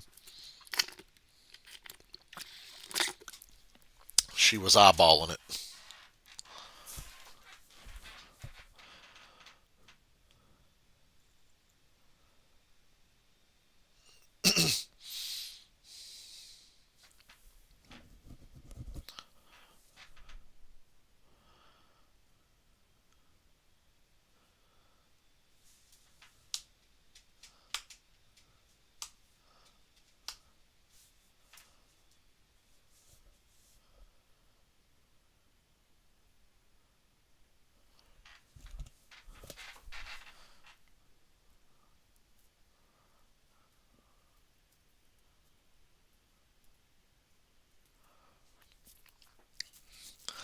The suicide awareness commercial is appropriate because it's what I'm going to want to do if we don't get full season points back and keep this playoff bullshit after having my hopes up this week.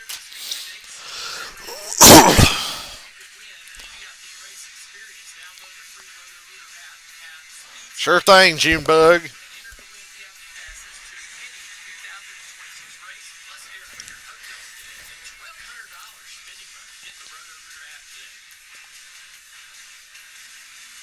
NASCAR Xfinity Series live in Kansas City, Kansas. Closed captioning for this race brought to you by Tableau TV. Pay once, watch forever. Right here with Ryan Ellis, busy inside the race car. And I think you'd find that all over the racetrack. And look at that, Harrison Burton starts in the rear. Playoff driver, got his hands full. Raja Karuk is there. The rookie Williams. Zilich's lead is growing, and Allgaier's riding in fifth, not going anywhere.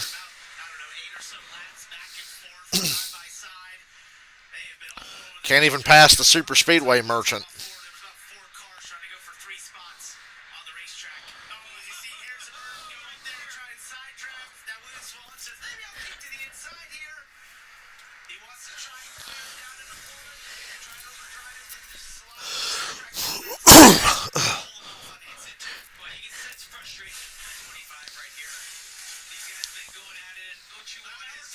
Oh my God, this 3 wide.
I'm rooting for Jesse Love. The better he does, the worse it is for Hill, because Austin Hill's running fourth. He was -1 to the cut line, but now that Jesse Love's in the top 10, he's like -7.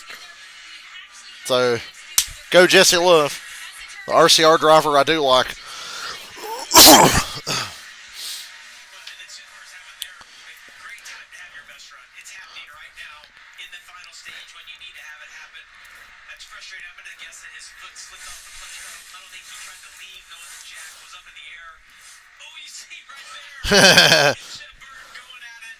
Jeb's a lap car. Get out of the way, Jeb.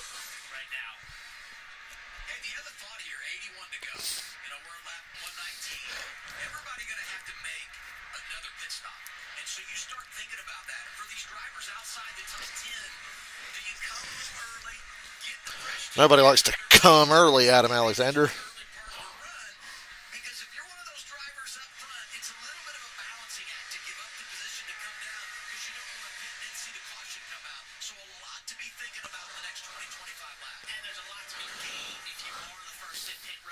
cycle because of how much tire fall off we've seen. Falling off over 2 seconds, 2.5 seconds throughout a run. That's an immense amount of time that if you're on newer tires, you're going to make that up over those laps that those other cars staying on the tires. Right now, taking a look at the one of Carson Waffle, we mentioned kind of a slow start to the day. Didn't get any stage points, but has navigated himself up towards near the top 10 right now in 13th. This is a big recovery for them. Sitting 14 points above the cut line right now. If it finished as is, I think this is huge for him. If he can get to the top 10, that's a big recovery on a day that looked like it was not off to the best start. I would take the chance if I'm any of those guys in the top 5. I think if you're Zillow's guy, you're basically enough points built up. Take a Yep, chance. Austin Hill -7. All those cars are. You could I hope Sammy Smith wins the Roval. I hope Sammy Smith or Nick Sanchez wins the Roval. take a chance. I don't Even though they're not going to. We all know Connor Zilic is going to win it. like stock here. Last year, the issue was that a tire came off and rolled out into the middle of pit road. That's what brought the caution out. So this track has a tendency to go green. I think if you're in that top 5, if you feel like you have the points, or if you're in that must win, to me, I would roll the dice and take a chance. Randy Queen there side drafting Carson Quabble to go by him. What a run by that young man. Won the ARC race and now having a great run in the Xfinity Series. Cool Yeah, to see. I mean, 20th in his debut at Bristol. Guess all the 88 needed was clean air. Been very impressive for Queen. Also, Connor Zilic leading again in the Xfinity Series 77 to go. Yep, guess all he needed was clean air.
Watching Justin Allgaier struggle to run down Austin Hill after having the best car for over half this race.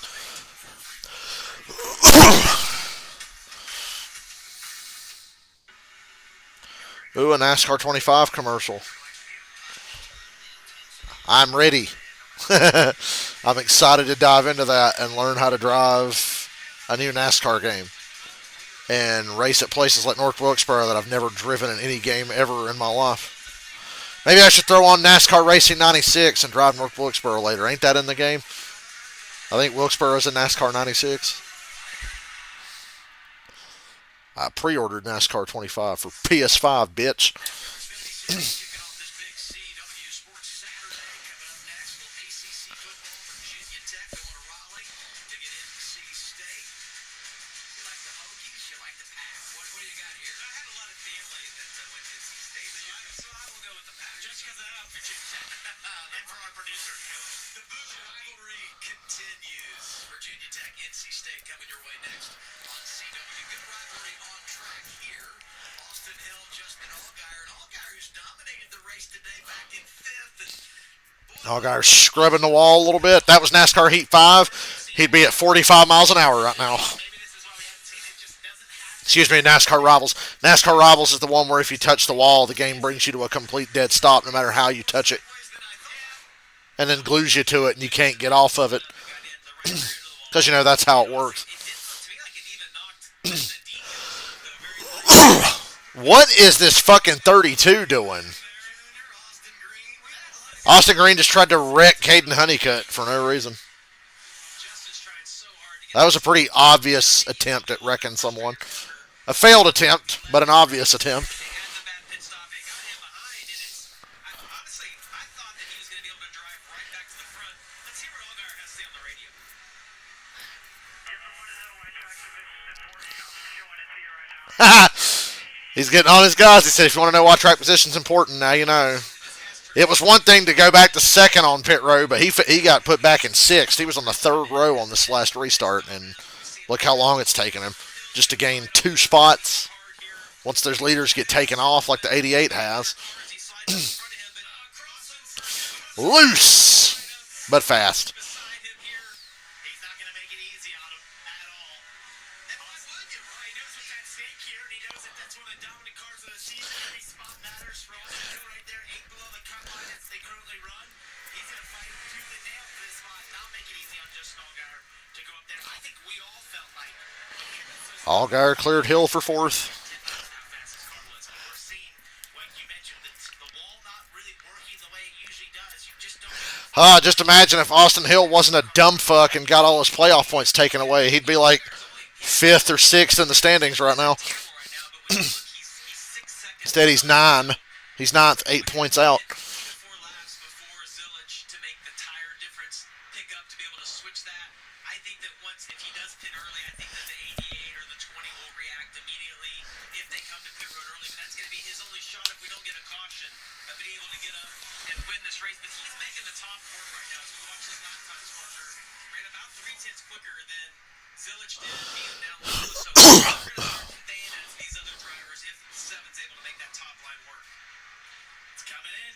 See if it works. It's just coming in late. A little late. Yeah, a little late. Too late, possibly. You know, we may be remiss in celebrating the great day that Brandon Jones is hanging right there with Zilic, though. It's only about a half a second lead. It's going between half a second and a full second. and it's not been a good day for Carson. Back in the 16th position. But I just think about what JRM's been able to do on the intermediates this year. And the 2 wins for Allgaier. You got what Kyle Larson was able to do at Texas. So they've won 3 of the 4 races this year. They're really good at Charlotte. They have taken care of business. But this has been a Joe Gibbs racing track. And here we are getting late into this run. And the 20 of Brandon Jones starting to surface, putting the pressure on. He is, and this is exactly what Allgaier needs to have happen. That last lap, he was a half a second quicker than both these guys. I referenced he was 6 seconds back 2 laps ago. It's down to 4.8 this lap. He made up another half second. If this can run green and these guys race side I think Jones is going to get this lead right here before they even get to this lap traffic. They're catching up with some lap traffic as well. So a lot to navigate here. Brandon Jones at Kansas. Austin Dillon at Richmond. Some things never change.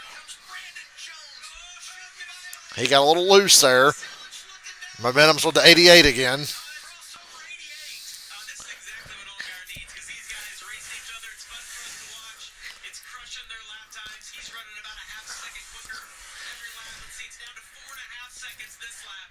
He is moving to the front really quick right now. And the more they run side by side, the faster they're going to go here. 20's going to take it. Zilic falls behind Brandon Jones, now tries to recover and figure out how maybe he wants to make another run at Brandon Jones. And that pass, the way Brandon did it, drive the inside and slide it up. We've just seen it all day long. It has been the preferred way to gain position here today. Give me an idea how hard to execute green flag here when you come down and all the things that go into that for a driver. Well, when the tires fall off as much as they do here in 2.5 seconds, you just don't have the same grip level. When you get to the brake, you're going to have to make sure the brake is correct. Got to get your brake bias correct. You might have adjusted it through the run, possibly turning it back or forward, depending on what you're trying to fight. It's good to see a battle for the lead like this. 40 laps into a run. That's often the Xfinity Series every week. You know, there's certain places where the cautions fall. So you got to remember all those moments that you have done. Oh, the 88. Jeremy Clements is like, please don't kill me.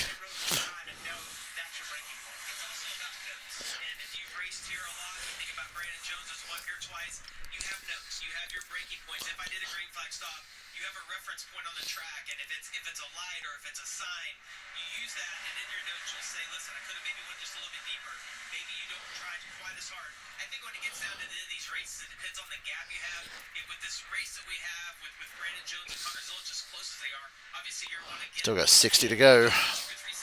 88 lost a lot of speed that lap. He was so slow off of 4, a lap car caught him.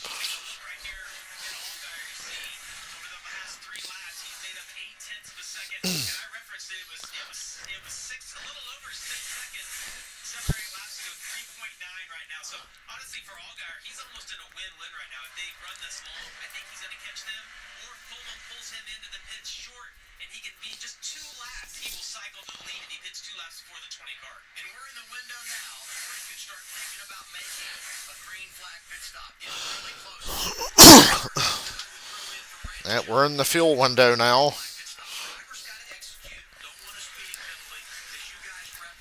And Sam Mayer pits immediately. Wow, that's early. That's like 5 to 10 laps earlier than I expected anybody to pit. He was running top 10.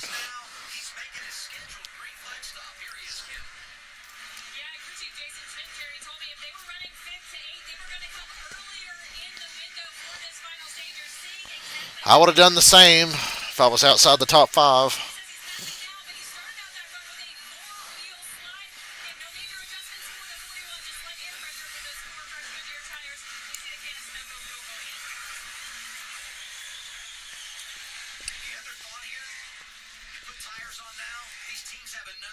Sheldon Creed pitting.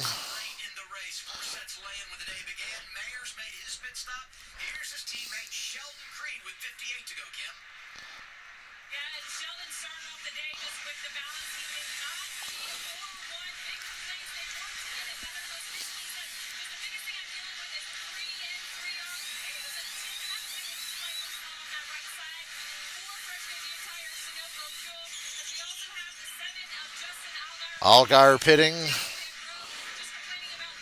That will drag the 20 and the 88 to pit road for sure, I think. Allgaier was significantly faster that run. He just fell so far behind early in the run. But this should drag them in. And here comes the 20.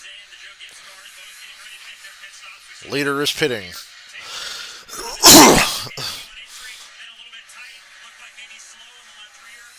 They saw that 7 coming and said, we got to get in there.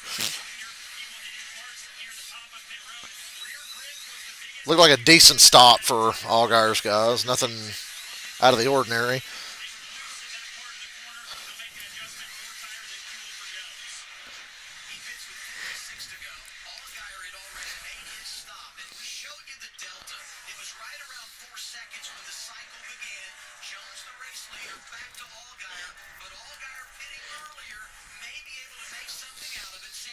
The 88 almost missed pit road. Did you see that?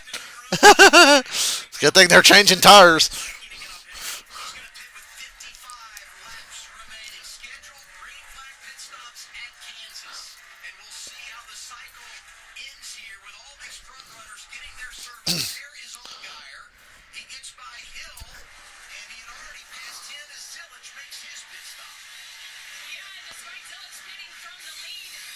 Kind of slow on the right side for the 88.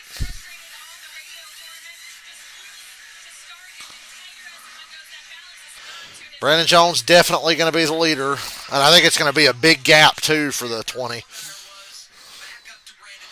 Jones is not the race leader, but that's When it cycles through, he's going to be the leader by a pretty wide gap. Zillage pops out here as well. But Jones, so far, it appears through the exchange, has been able to maintain the top spot in the cycle. If probably gained a little He gained. He's way out there now. sequence how that unfolded in terms of stop time, drive time, Great pit stop. and such, or maybe just all got caught some traffic as he came back together. Now, the $1 million question, is this race going to go green all the way? Surely not, right? It's a playoff race at Kansas. It's got to be dramatic. I think the 88 gave up time getting on pit road, and then the pit stop was decidedly average at best, and that's why he lost time. Without a doubt, but it hasn't worked out that way as these guys run right now.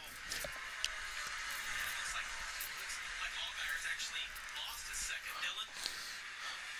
48 to Nick Sanchez. Yep. This has been a trying day. Seven's been getting their ass kicked on pit road all day, and it happened again. We had earlier today. They made several big changes. Latest report was just needs help with the Good job to the 20 team for seeing Allgaier pitting and then having Brandon pit immediately Seven is instead of waiting around. inside the top 10 that is yet to make a green flag pit stop. Jones has gone back in front of that group and has been able to get on the pit road. And Sammy Smith, the one driver that we didn't talk a lot about in the pit stop exchange, he has actually cycled the second in the running order of those drivers that have made a green flag pit stop.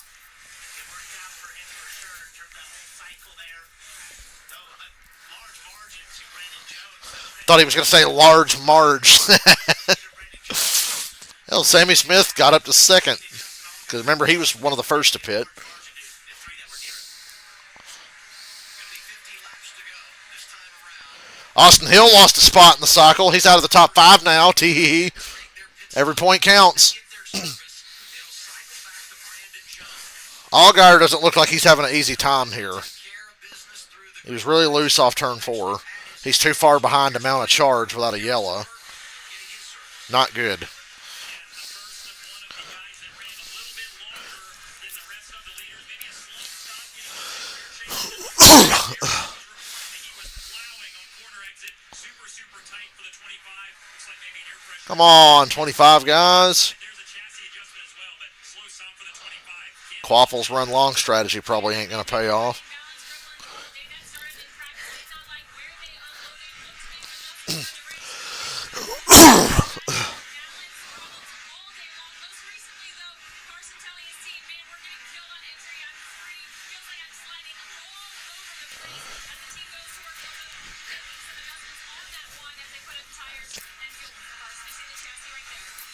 three drivers inside the top 5 yet to make a pit stop. Queen and Ryan Sieg scored first and second. Jones went by Dye. Dye is yet to pit as well. Now Jones has been able to get by Ryan Sieg as he makes his pit stop. So the green flag cycle is almost complete. A couple of drivers yet to make a stop, including race leader and the man that will win the ARCA championship, Brendan Queen. has had an outstanding afternoon here in Kansas. And I'm not a big fan of the running long here. I would rather be on the short end side of this. Get your stop. Oh! That's why you don't want to run long. The lack of grip he had off that corner. Please let me pit here. It just, I feel like some of these guys wait. Carson Quapple, you're praying for a caution. You're kind of racing on hope, thinking that this will keep you Nobody wants to race on hope. because of you losing 2 seconds a lap. Both of those guys are going to find themselves cycled a lap down. Now, if the caution comes out, they can do the wave around. If it runs green, maybe their tires are going to be a little bit better on the end. But I like to lean on the front side of that and get ahead. And the difference really wasn't huge. When you're talking about 6 or 7 laps difference in the number of laps you waited to come down and pit. Connor Zillage, through all of it, has now worked his way back to second of the drivers who have pitted. Here's 88 radio. That 20 must have had a hell of a stop. No shit. He said, man, the 20 must have had one hell of a stop. He sure did. Well, and you said like 6 or 7 laps isn't a big difference. From a driver's perspective, when the lap time's 2 seconds off forever, it feels like an eternity when you're out there. Just like we heard as a driver, you know where you're at. It basically is. Then you cycle your green flag stops and you look up and twice. What happened there? And to unpack what he said there when he mentioned green in, he's talking about his lap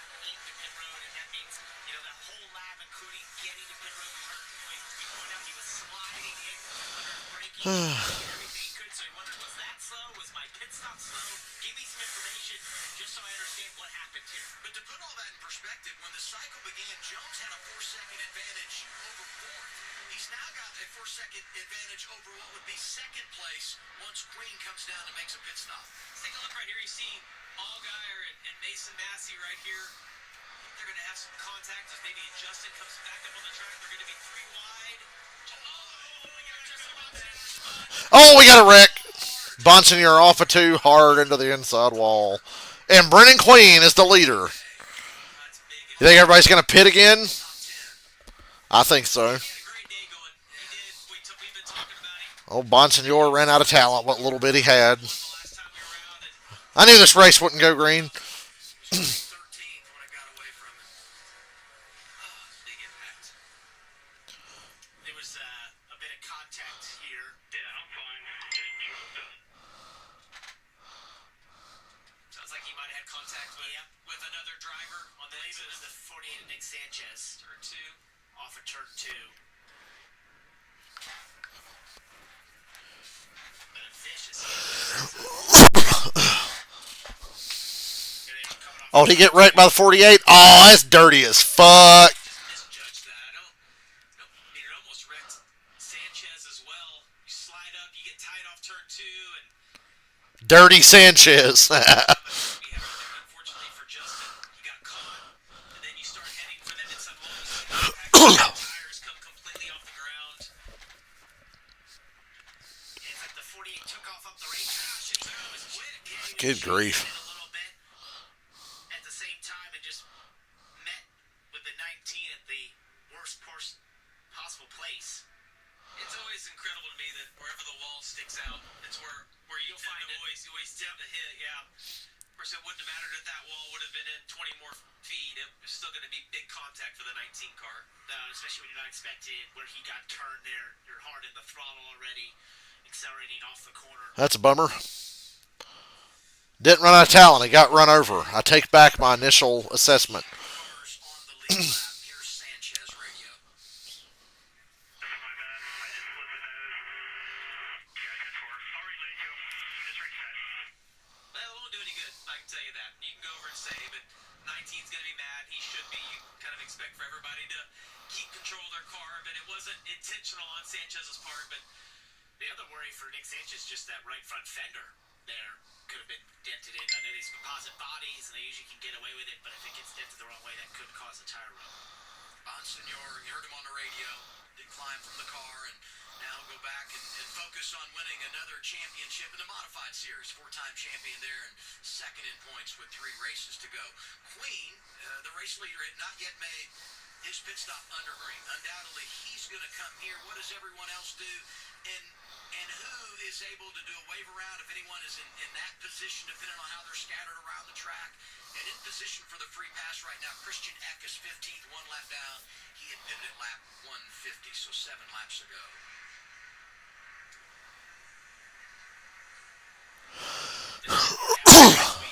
Able to get on pit road under caution. They went long. That strategy of over 60 laps on that run for them. He's just done a nice job across the board today. See the Limited 20 experience in these cars. closing up right there. Coming out pit road as well. On those tires right now. They just Brennan Queen getting a pit from the lead. Let's go. 43 laps to go and some big names on the pit lane. Allgaier stayed out. Brandon Jones, I think they pitted because they felt like their long run has been as good as anybody. Brandon said that he was just a little bit tight those first couple of laps of fire off. Brendan Queen barely made it to pit road. They were telling him to save fuel on the flat under yellow. They were pitting that lap that the yellow came out, Tim. For Connor Zillage, Chrissy Barty Lindley said if the leader Brandon Jones comes, then you need to come as well. Fired up Luke's, but Connor said it's going to trend tight like it did last time, and I guess I need it that way. And Jim Pullman, keeping his driver Justin Allgaier out, said do the opposite of what the leaders do. We got to save a set of tires. Yeah, Allgaier does stay out. As you said, he'll have that set of tires. Jones, Illich, and Smith, but Allgaier stays out and takes the lead. Jones able to hold his position. So Allgaier's strategy is hoping for another caution after a decent little run here. Here's the reason Wonder caution for a 4th time today. Sanchez into Bonsignor. That could have been avoided.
Ooh, let's see how this is going to play out.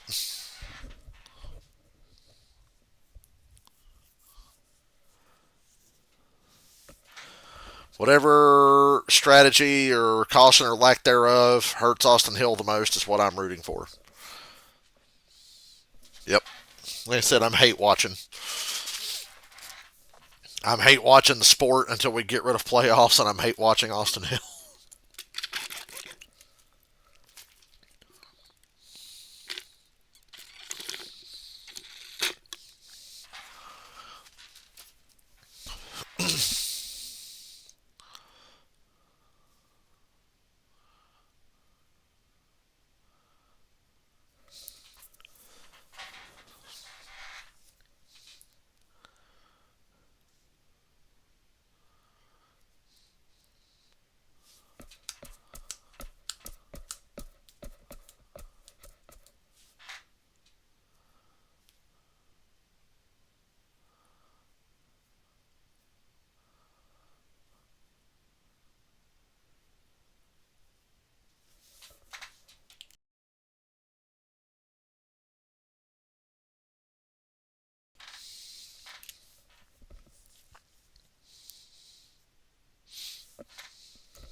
Checking this commercial. The Progressive commercial's got a 5 head. Ooh, the NASCAR 25 commercial again.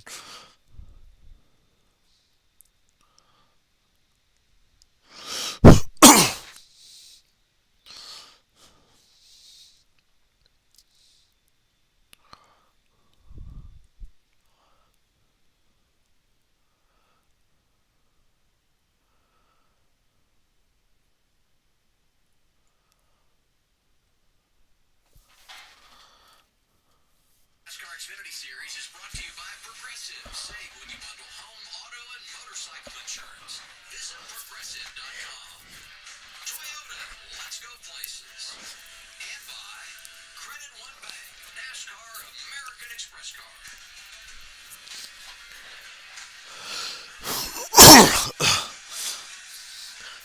In Kansas, Justin Allgaier, the race leader, a strategy call to stay out here. Let's get an update. Driver 7, here's Tim. So who stayed out? Allgaier. Was Allgaier the only one? Yeah, Mayer stayed out too. Allgaier and Mayer stayed out, so they've got a set of tires left.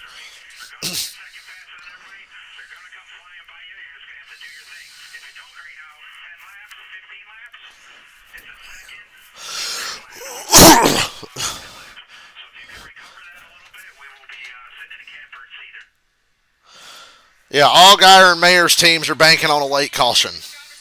Or preferably a caution after 10 to 15 laps. They said there's a second of fall off after 10 laps. So if they could run like 10 to 15 laps, catch a yellow, they'd look like geniuses. They just told Brennan Jones, we ain't hoping for no caution. She got 2 cars with old tires sitting here on the front row.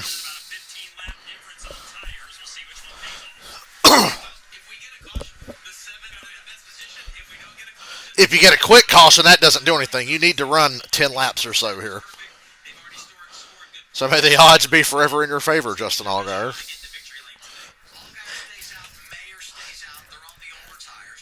I would expect a big 3-wide move from Zillage here. As soon as they get past start-finish, right? I don't see the 41 blocking that. He knows what tires he's on. They've probably told him the same thing they told Allgaier. They're going to come zooming by you here.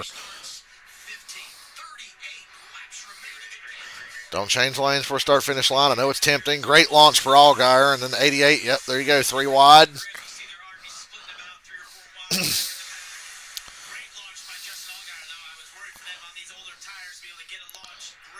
Allgaier's mirror driving. Whoa! Woohoo! He barely kept it out of the wall.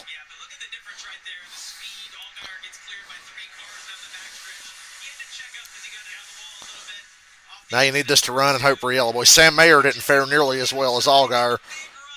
No.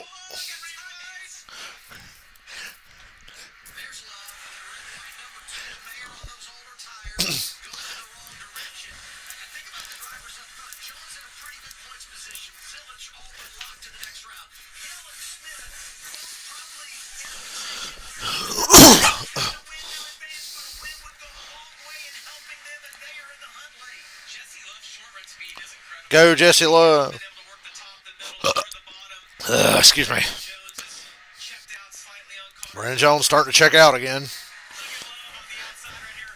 Ayers on those older tires. Hold them up. You see the 11. Oh, he got so tight right there. You reference the 11 of Brendan Queen. He's still got a set of tires because they ran it long. He's able to sit under caution. And because of the other drivers pitting, he's got good track position. A heck of a second start for this driver out of Virginia. That caution worked perfectly for the 11 car when they went as long as they did. Although they were so tight on fuel, it's worked out perfectly.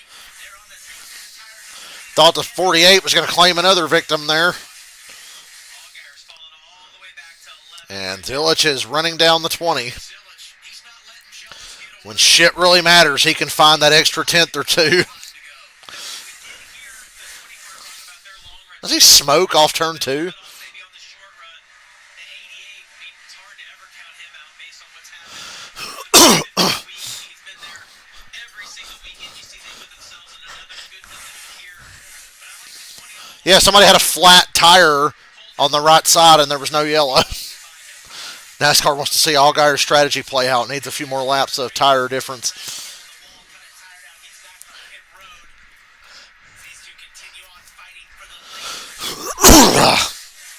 Looks to be like 20 sliding the back really bad. See Connor starting right. They snugged that 88 up for this early run here, He's down the so he can probably get this done. You know, Zilich has been, you talk about what he's done last 15 races. 15 consecutive top fives. That matches Sam Ard for the best run all time. When you talk about consecutive top 5 finishes, he can break the record here today. We know about his wins. Already owns the record for most wins by a rookie. The youngest driver to do so many things in the history of the Xfinity Series. And despite the fact he's so good on points, he'd love to punch his ticket with win number 10 and go to the round of 8. What about the guy in third? We haven't talked a lot about Austin Hill and kind of came out of nowhere, right? You see, he's done a really good job of executing a perfect day. Hill's just the beneficiary of the 41 and the 7 probably throwing their race away here. Austin Hill, you see right there, 7 points below the cut line, but man, a top 5 today would be huge for this 21 team. This is the day they needed for the 21. They needed a big He's still below the cut line, so there. suspension at Iowa post Indy. They needed a big day today to try and combat what could possibly happen at the Roval this week. They were disappointed at Bristol, but they kind of anticipated that was going to be a tough race for them because historically he's not been good there. However, mile and a half, strong for him. He's a really good road racer. Hello, Ozzy. So he cuts the deficit down here, and then you go to a place where you feel like you can take advantage again next week in the elimination race into Roval. Let's hear from Justin Bonsignor down in Illinois. Bonsignor is going to be thrilled when he sees that replay. Take all the contact and ultimately what ended your day. Nick just wasn't clear. I don't know if he got free and kind of chased it up into me, but or he was just trying to pull me back for the side drive. But unfortunately, we had a car that was a really good car today. Just wanted to get 3 technologies. 30 to go. Car's obviously quicker than I am. I feel like we could have had a good, solid top 10 finish, but it wasn't meant to be. So we got 2 more, and we'll try hard at Martinsville. I feel confident going there. I've been there a bunch of times. So unfortunate that we couldn't get a good finish today. I don't know anybody in the Xfinity Series that should be confident talking about Martinsville. What a shit show that race always turns out to be. Nobody cares about the Owners' Championship. Why'd you even mention it? Nobody gives a fuck. flip, and Jones now has been able to consistently beat Connor Silk to the lap time. He's had to work his tail off for the first bit, but it's paid off now.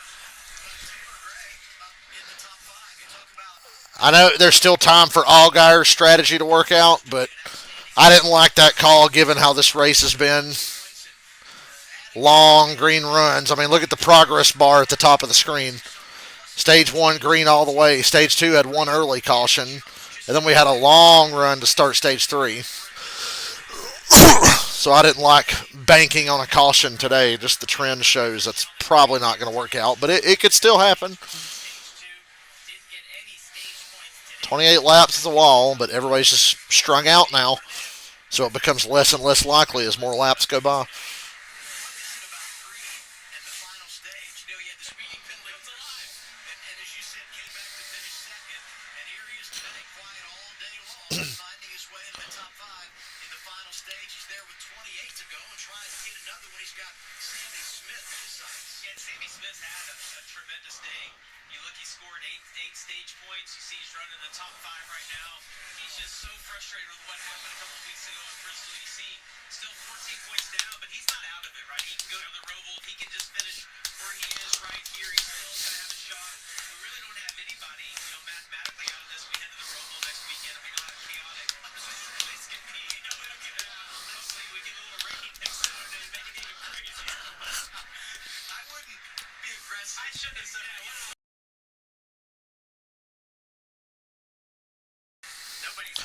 It always bugs me when I have to watch a Charlotte race on TV. 26 laps to go. I'm like, I should be there. He's already won here twice. In fact, he's the only driver in the field today who's won here in Xfinity competition.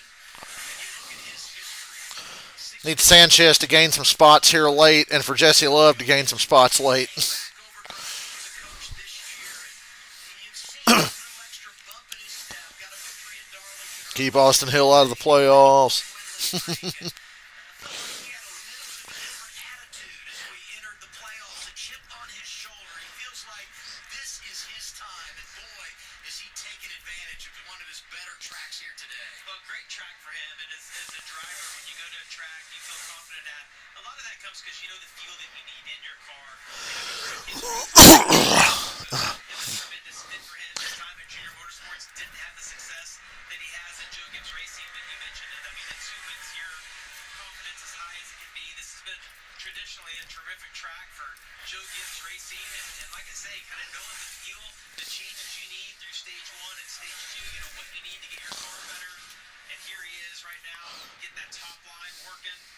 Zillage, the lap times have kind of leveled out for these two guys right now. I think they're both pacing themselves, knowing that we don't need. 20 and 88 are waiting for that late caution now, I think. But Zillage is not going to give it to him. What's the story there right Well, the 88's fucking loose as shit there. My God. Free there for Mr. Zillage, and that's been his most recent complaint is free. But if we look at this day for Zillage on paper, I don't know that shows currently running the second position. But remember, back in practice, missed the wall off of 2. Only had about a dozen laps of practice in before they hung up their hat and called it a day. And then he's just been complaining about the balance all day long. In fact, at one point saying he sucked. Despite that, he's at the pacing and running in the second position, looking to continue that streak of top 5s. Remember, 15 straight top 5s ties the record with Sam R. That was done back in 1983. He could set himself apart, Dylan, if he holds this position. Austin Hill runs in the 3rd spot. This is a good day for them. And you guys in the booth talked about it. Chad Haney, the crew chief, told me this morning, close the points gap today. We don't need to do anything crazy. We actually feel okay about going to the Roval, but we don't want to go there having to make it 16 points, which is how they started today. They've done a good job, scored stage points. That gap is -7 now, so even though they're still in a hole next week, as we run right now, it's a net gain for these guys, so to speak. Better position now than they were at the start of the day. And kind of the same story for Sammy Smith behind them. Philip Bell, his crew chief, called today. Not a must-win. Sammy must have a good day. They scored stage points, and they started -24 as we run right now with Sammy in the 4th spot. Make it a little bit more manageable next week when they go to the Roval. So we think about Phil and how he started the playoffs. Very quietly had a strong showing. You think about the runner-up place he taken at Bristol, scored some good points there, then came into this weekend and currently running in the fifth position. And he told me, look, you can get through the first round just finishing top 10. And that's exactly what they've done both at Bristol, what they're trying to do here with 20. Hallgai's going to get a shitty finish, but at least he's in the next round.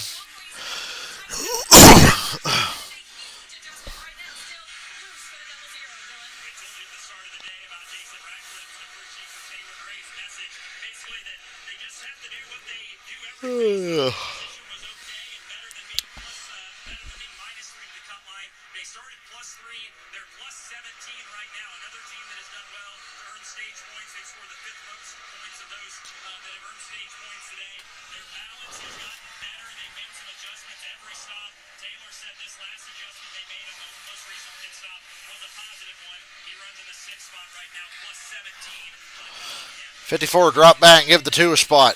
And the 48 as well. Stage points was one thing they had to do. Got that done on the first stage, and then that's where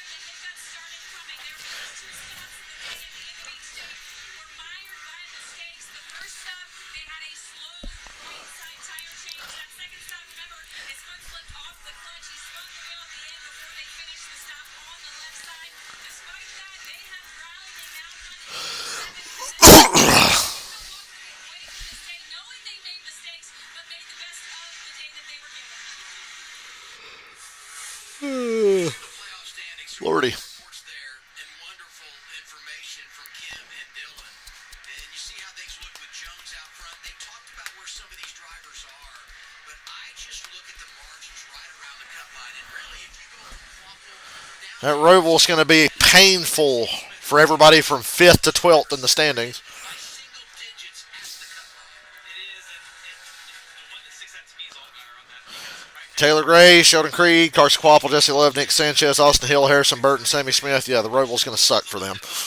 now, just a little bit of debris maybe to be on the track so they can get to pit road. Going to be all day long. Nice little cushion on the cutoffs, but you're right, Adam. It is I'm kind of rooting for a caution, aren't you? those other guys. A big loop Needs to happen now while them fresh tire guys would have enough laps to actually do something, you know. right now sitting We're getting to the point where even if they do get to pit, they're going to be buried so deep in traffic it won't matter. moment, and I think this just really So it's now or never. position, but through that cycle and where we were at that time, as we went through that cycle when the caution came out, the clock got slapped down perfect. You know, as we get down to 15 laps to go, we've been talking a lot about the playoff standings and the impact of what we'll have next week in the elimination race at Roval, and that's a big, big deal. But I don't want to lose sight of the fact of the performance of all the playoff drivers here today. And that we will begin the round of 8 another mile and a half in 2 weeks' time at Las Vegas. And some of the carryover and the message that can be sent to the competition today, the confidence that can be developed. Winning today and going to the round of 8 is a big deal. But if you win in Las Vegas in 2 weeks, you're championship eligible and you have a couple of extra weeks to prepare for a run at the title in Phoenix. So today, a little bit of a precursor maybe to a really big moment for someone in 2 weeks' time. In this current championship format, winning at Las Vegas to lock yourself in the championship four is one of the most powerful things you can do to give yourself a better chance than your competitors to go and win a championship. With every reason you mentioned, Adam, which is getting to focus on Phoenix, it's one of the single most powerful things you can do.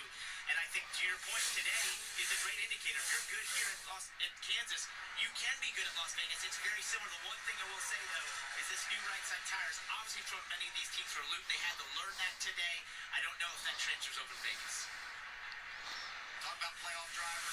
Seven in the top 7 are playoff drivers. 8 of the top 10 going for the championship. So they have no doubt done an outstanding job. And, you know, Brendan Queen played the strategy game.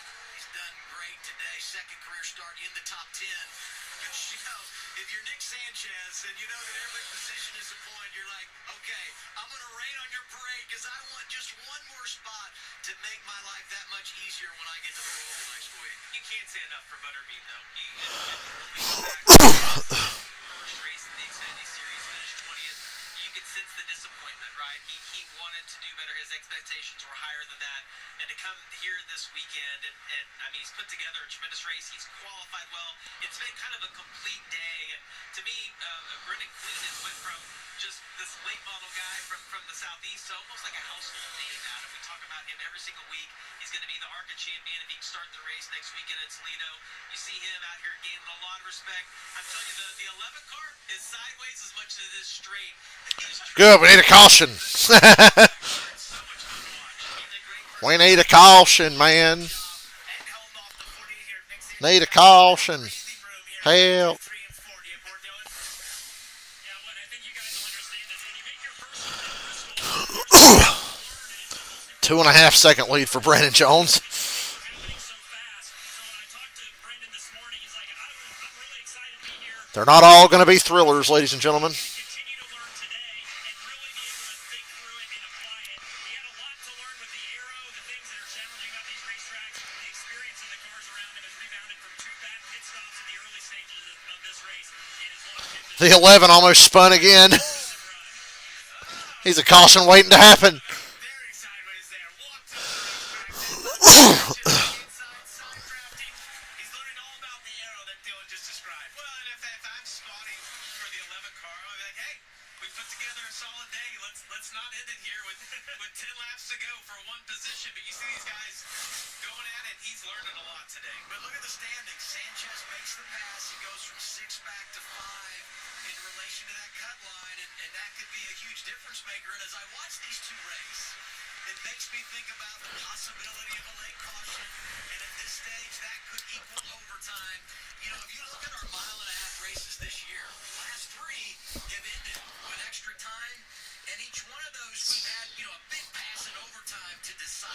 Brandon Jones is on another zip code. But it's a reality, and we've seen it multiple times here in 2025. Brandon Jones just came on the radio and told Adam to stop talking. Maybe that's the first jinx. 8 to go. To Sam McCall. Lucky number 8. Crew chief. And last year, not a lot of room for he and his race team when he was calling the shots for Sheldon Creed. But Brandon Jones, when he came back over to Joe Gibbs Racing, said, Sam's the guy that I want. Even though he had had success with other guys when he's been at Joe Gibbs Racing in the past, and they have done an outstanding job in 2025. I love the confidence of his call when he pulled the pit road at that last caution when the 7 stayed out. He said he gave him a perfect lay of the land. The 7's doing this because they have points in the bank. They can take that risk, and they're going on hope. We're not going to do that. We have a fast car. We're great on the long run. We're going to take our last set of tires and go be the fastest car. And if a caution comes out, we'll deal with it. I think it was a really smart choice. I thought both of those crew chiefs did an excellent job of explaining their situation to both the drivers. Like, Allgaier's going to be disappointed if the caution doesn't come out right here, but the reason they moved for what they did made complete sense in that moment. And same thing with the 20 car. Yeah, McCauley did a tremendous job explaining their situation, and they've been able to capitalize on it. Oh, hang on, Raja. It's a team effort. When we talk about the strategy call. No, Raja, your kind of sort of teammates need a caution. Both of them. Yeah, and when you look at their pit stops, 8, the fastest pit stops this year have come in this race today. The 20 car has been right there at the top, delivering 4 of those. So the execution has just been remarkable. Well, we saw pit stops hurt a lot of people today, but 20's been able to capitalize on that.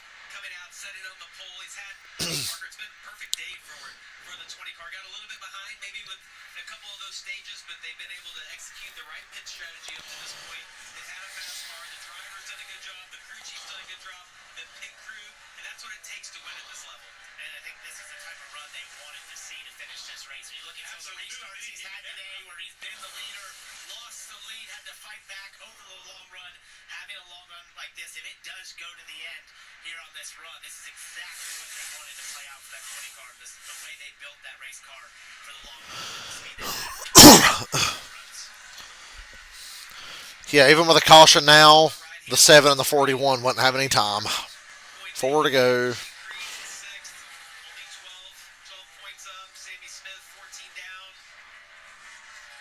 We'll talk about this for the next 5 or 6 weeks about how important every single point is. And Adam said it a second ago, it's just so close from 7th place all the way down to 11th place, and that can change literally in the stages next weekend. And when you're in Sammy Smith's position, trying to hold off Sheldon Creed here, it feels like you're fighting for your life. It's one position. It's not even for the win, and yet I can tell you the immense 3 to go. inside that race car to just find a way to hold And 30 minutes till the late model race at Martinsville. So this is great timing. difference next week between not going for that chance. It's just an amazing pressure that you don't really experience any other time in racing except for in these sorts of playoff design where you're put in this position of knowing that this position could be the difference between going to fight for a championship or not. Well, and because we've seen it play out so many times in this format where one point can make the difference, or if you're tied, and we know Creed has that second Oh, man. Crystal. Who's that lap car that almost wrecked next to Brandon Jones? 2 to go. Hang on. 2 laps to go for the race leader, and he just wants to get around one more time and see that white flag. He doesn't need another restart and overtime and all of that. And you think about Toyota, 2 wins in the regular season. Brandon Jones at Darlington, Eric Almirola at Phoenix. The quiet year for Toyota as a manufacturer and Joe Gibbs Racing as a team. But they're 1-0 in the playoffs. Eric Almirola got it done at Bristol.